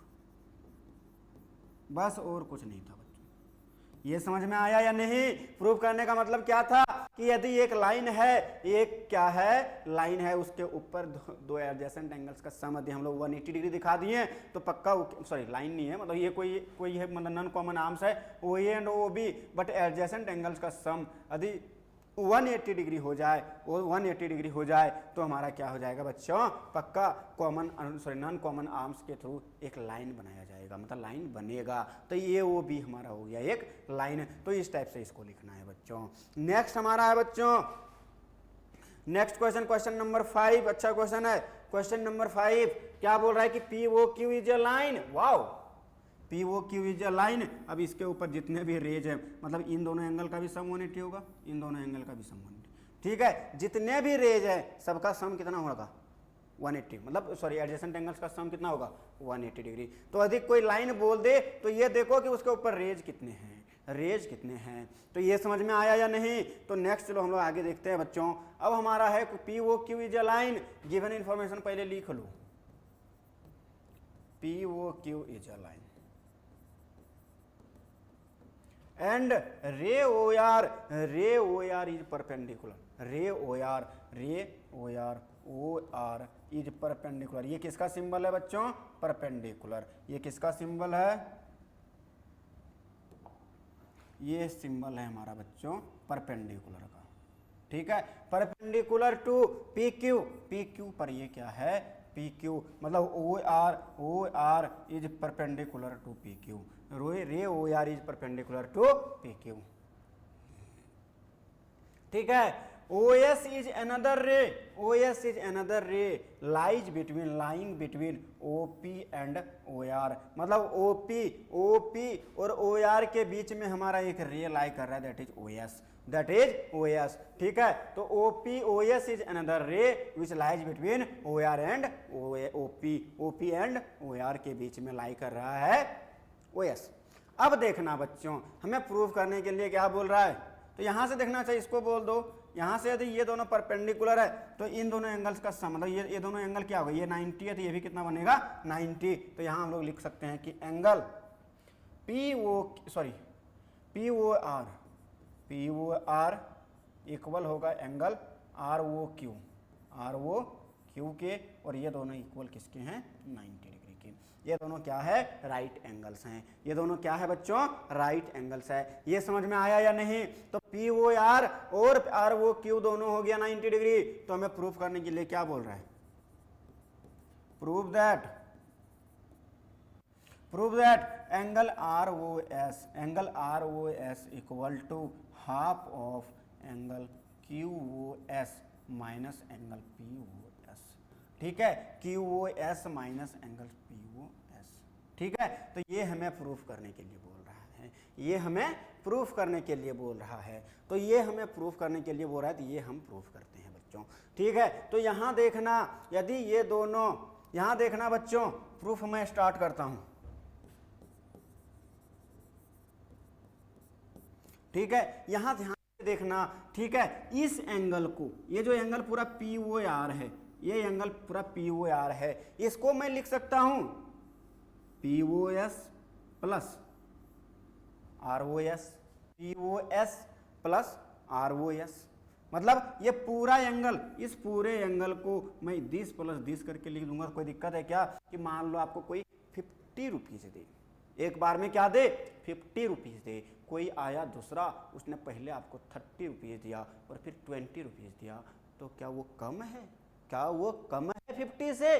अरे भैया नहीं, सम करके ही तो दे रहा है, टुकड़े में दे रहा है, बस 2 बार में दे रहा है और कुछ नहीं।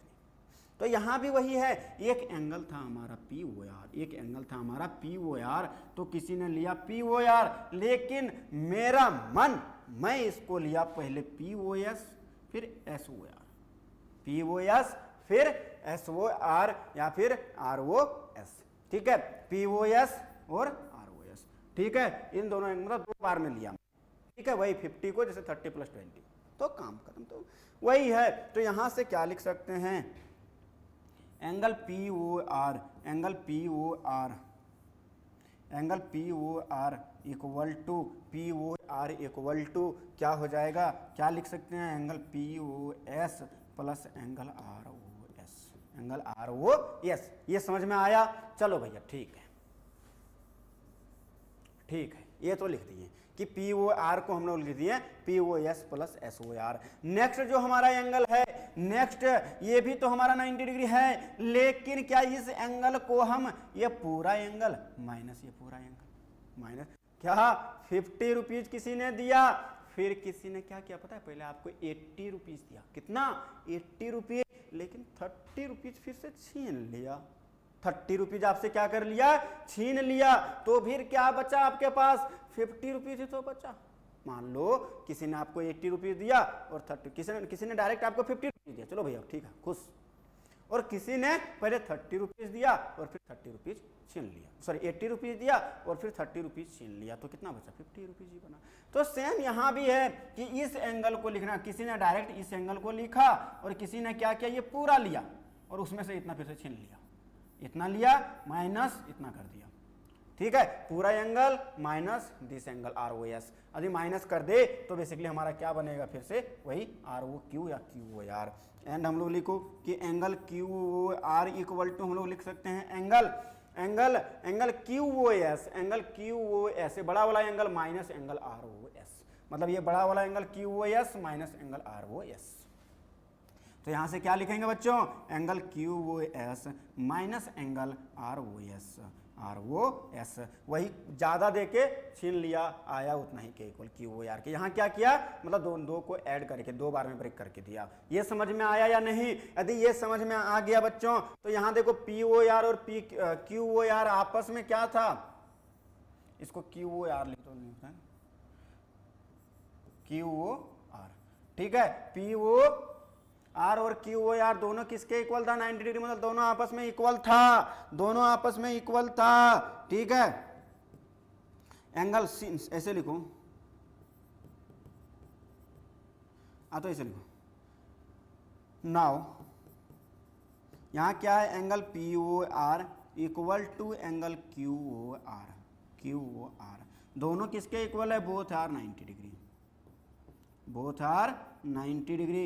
यदि दोनों 90 डिग्री है बच्चों, तो POR के जगह पर हम फिर से वही दो पार्ट में ब्रेक करके लिख दो कि यहाँ से क्या लिख सकते हैं? Angle POS plus angle ROS equal to QOR को हम लोग क्या लिख सकते हैं? QOS माइनस एंगल ROS, ठीक है, ये लिख दिए बच्चों। अब देखना, ये ROS प्लस में है, ये ROS को यदि हम इधर लाएंगे बच्चों, इस ROS को यदि हम इस साइड में लाएंगे तो क्या हो जाएगा? प्लस में। तो यहां से क्या बनेगा बच्चों? Angle ROS plus angle ROS, ठीक है। इधर क्या है? एंगल QOS, और ये POS को उधर लेके जाएंगे तो किसमें चला जाएगा? माइनस में। तो यहां से क्या हो जाएगा? Angle QOS minus angle POS। अब 2 टाइम्स ऑफ, यहां से क्या हो जाएगा? 2 times of angle ROS equal to angle QOS minus angle POS। तो यहाँ से क्या हो जाएगा? Angle ROS equal to half of angle QOS minus angle POS। तो तो यही तो हमें प्रूफ करने के लिए बोला था, यही तो हमें प्रूफ करने के लिए बोला था कि R O S equal to half of angle Q O S minus P O S. तो ये हमारा क्या हो गया, प्रूव्ड।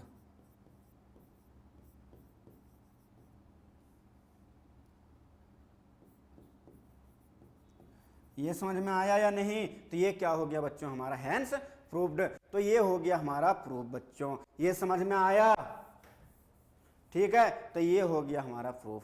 तो इस टाइप से हम लीनियर पेयर, ठीक है, लीनियर पेयर्स का यूज करेंगे, या एंगल्स को अलग अलग तरीके से कैसे लिखा जाए उसके बारे में भी जानेंगे। ठीक है, मतलब एंगल्स को जैसे क्या किए हम लोग, इसी एंगल्स को दो तरीके से, मतलब इतना पूरा था 90 डिग्री, हम क्या कर दें, दिस माइनस दिस लिख दिए, काम खत्म, कोई दिक्कत नहीं।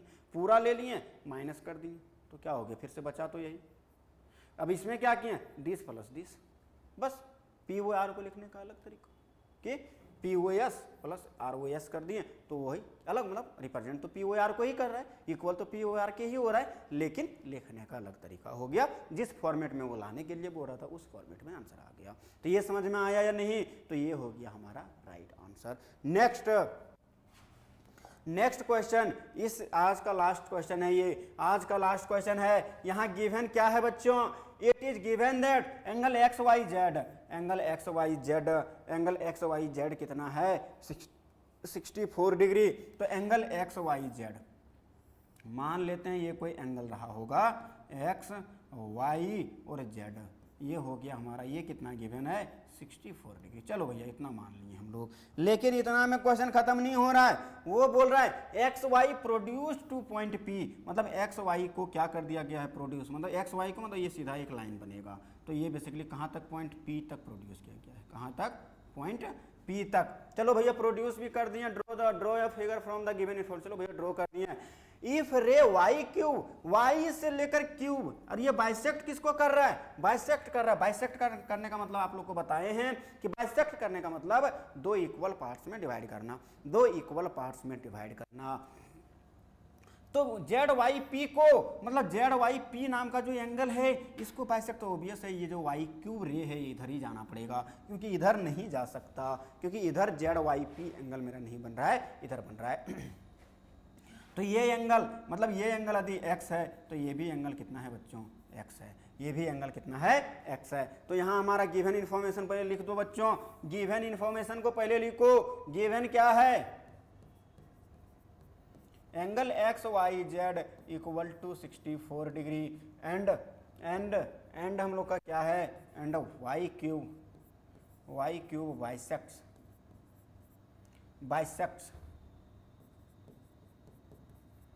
Bisects angle Z Y, bisects angle Z Y P. यदि इसको बाइसेक्ट कर रहा है बच्चों, यदि इसको बाइसेक्ट कर रहा है तो यहाँ से क्या पता चला कि एंगल, यदि ये एंगल और ये एंगल आपस में क्या होगा, इक्वल, मतलब एंगल जेड वाई, इसका नाम क्या था बच्चों, क्यू, जेड वाई क्यू, ठीक है, Z Y Q equal to angle P Y Q, angle P Y Q. अरे इन दोनों का नाम हम लोग रख दिए एक्स, मान लो कि दोनों एक्स एक्स के इक्वल है, ठीक है। तो हमें फाइंड करने के लिए क्या बोल रहा है, find X Y Q, find X Y Q, X Y Q, then find, हमें फाइंड करने के लिए क्या बोल रहा है बच्चों, angle X Y Q and reflex of angle, reflex of angle Q Y P, Q Y P को भी हमें फाइंड करने के लिए बोल रहा है, ठीक है, sorry, reflex of angle Q Y P. तो क्यू वाई पी तो हमारा ये है बच्चों, इसका रिफ्लेक्स मतलब जो ये एक्स आएगा उसको 360 में से सब्ट्रैक्ट कर दो तो वही हो जाएगा उसका रिफ्लेक्स। तो यहाँ से हमें ये फाइंड करने के लिए बोल रहा है बच्चों। तो यहाँ से ध्यान दो कि एक्स वाई क्यूब, सबसे पहले मैं एक्स का वैल्यू फाइंड करना चाहता हूँ। अब ये बताना ये क्या है, एक लाइन है और इसके ऊपर ये क्या है, एक रे है, एक रे है, ठीक है। तो एक रे है तो basically this angle plus this angle, इन दोनों का सम कितना होगा 180, ये है 64 और ये क्या है हमारा 2x, x plus x 2x। तो यहां से क्या हो जाएगा बच्चों, here angle X Y Z plus angle Z Y P कितना होगा 180 डिग्री का के इक्वल, किससे, पेयर ऑफ लीनियर पेयर से, linear pair of angles, linear pair of angles. ये समझ में आया, लीनियर पेयर ऑफ एंगल से। यदि ये 180 के इक्वल हो गया बच्चों, तो ये बताओ एक्स वाई जेड तो हम लोग जानते हैं कितना है 64 degree, plus Z Y P कितना है, जेड वाई पी है हमारा 2x के इक्वल, तो ये कितना हो जाएगा 180 डिग्री के इक्वल। तो यहाँ से देखना बच्चों 2x इक्वल टू क्या हो जाएगा 180 माइनस 64, 180 डिग्री माइनस 64,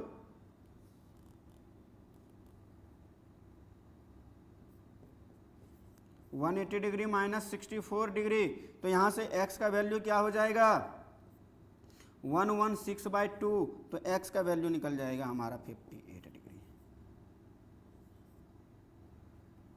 हो ये निकल गया हमारा 58 डिग्री बच्चों। यदि x का वैल्यू मतलब ये भी एंगल हमारा 58 डिग्री का है और ये भी एंगल हमारा 58 डिग्री का है, ठीक है। तो ये निकल गया हमारा x का वैल्यू बच्चों। अब हमें जो जो फाइंड करने के लिए बोल रहा है वो फाइंड कर दो। तो यहाँ से हमें पहले फर्स्ट फाइंड करने के लिए बोला है एक्स वाई क्यूब। सो यही लिखता हूं मैं angle X Y Q equal to क्या होगा बच्चों एक्स वाई क्यूब। देखना ध्यान से एक्स वाई क्यूब मतलब ये पूरा बड़ा वाला एंगल फाइंड करने के लिए बोला है। तो यहाँ से क्या हो जाएगा angle X Y Z plus ये क्या हो जाएगा बच्चों एक्स, ये क्या हो जाएगा हमारा एक्स, एंगल एक्स मतलब जेड वाई क्यूब मतलब एक्स का वैल्यू। तो यहाँ से एंगल एक्स वाई जेड कितना हो गया, एक्स वाई जेड हमारा गिवन था बच्चों 64 और ये x का वैल्यू हम लोग कितना निकाले हैं 58। तो कितना हो गया बालकों, ये हो गया 8 4 12 का 2 बाकी 1 6 5 11 और 1 12, 122 डिग्री। ये समझ में आया या नहीं। तो ये हो गया बच्चों हमारा 122 डिग्री एक्स वाई क्यूब। एक तो हमें फाइंड आउट हो गया। दूसरा यदि हमें फाइंड करना है बच्चों की रिफ्लेक्स ऑफ एंगल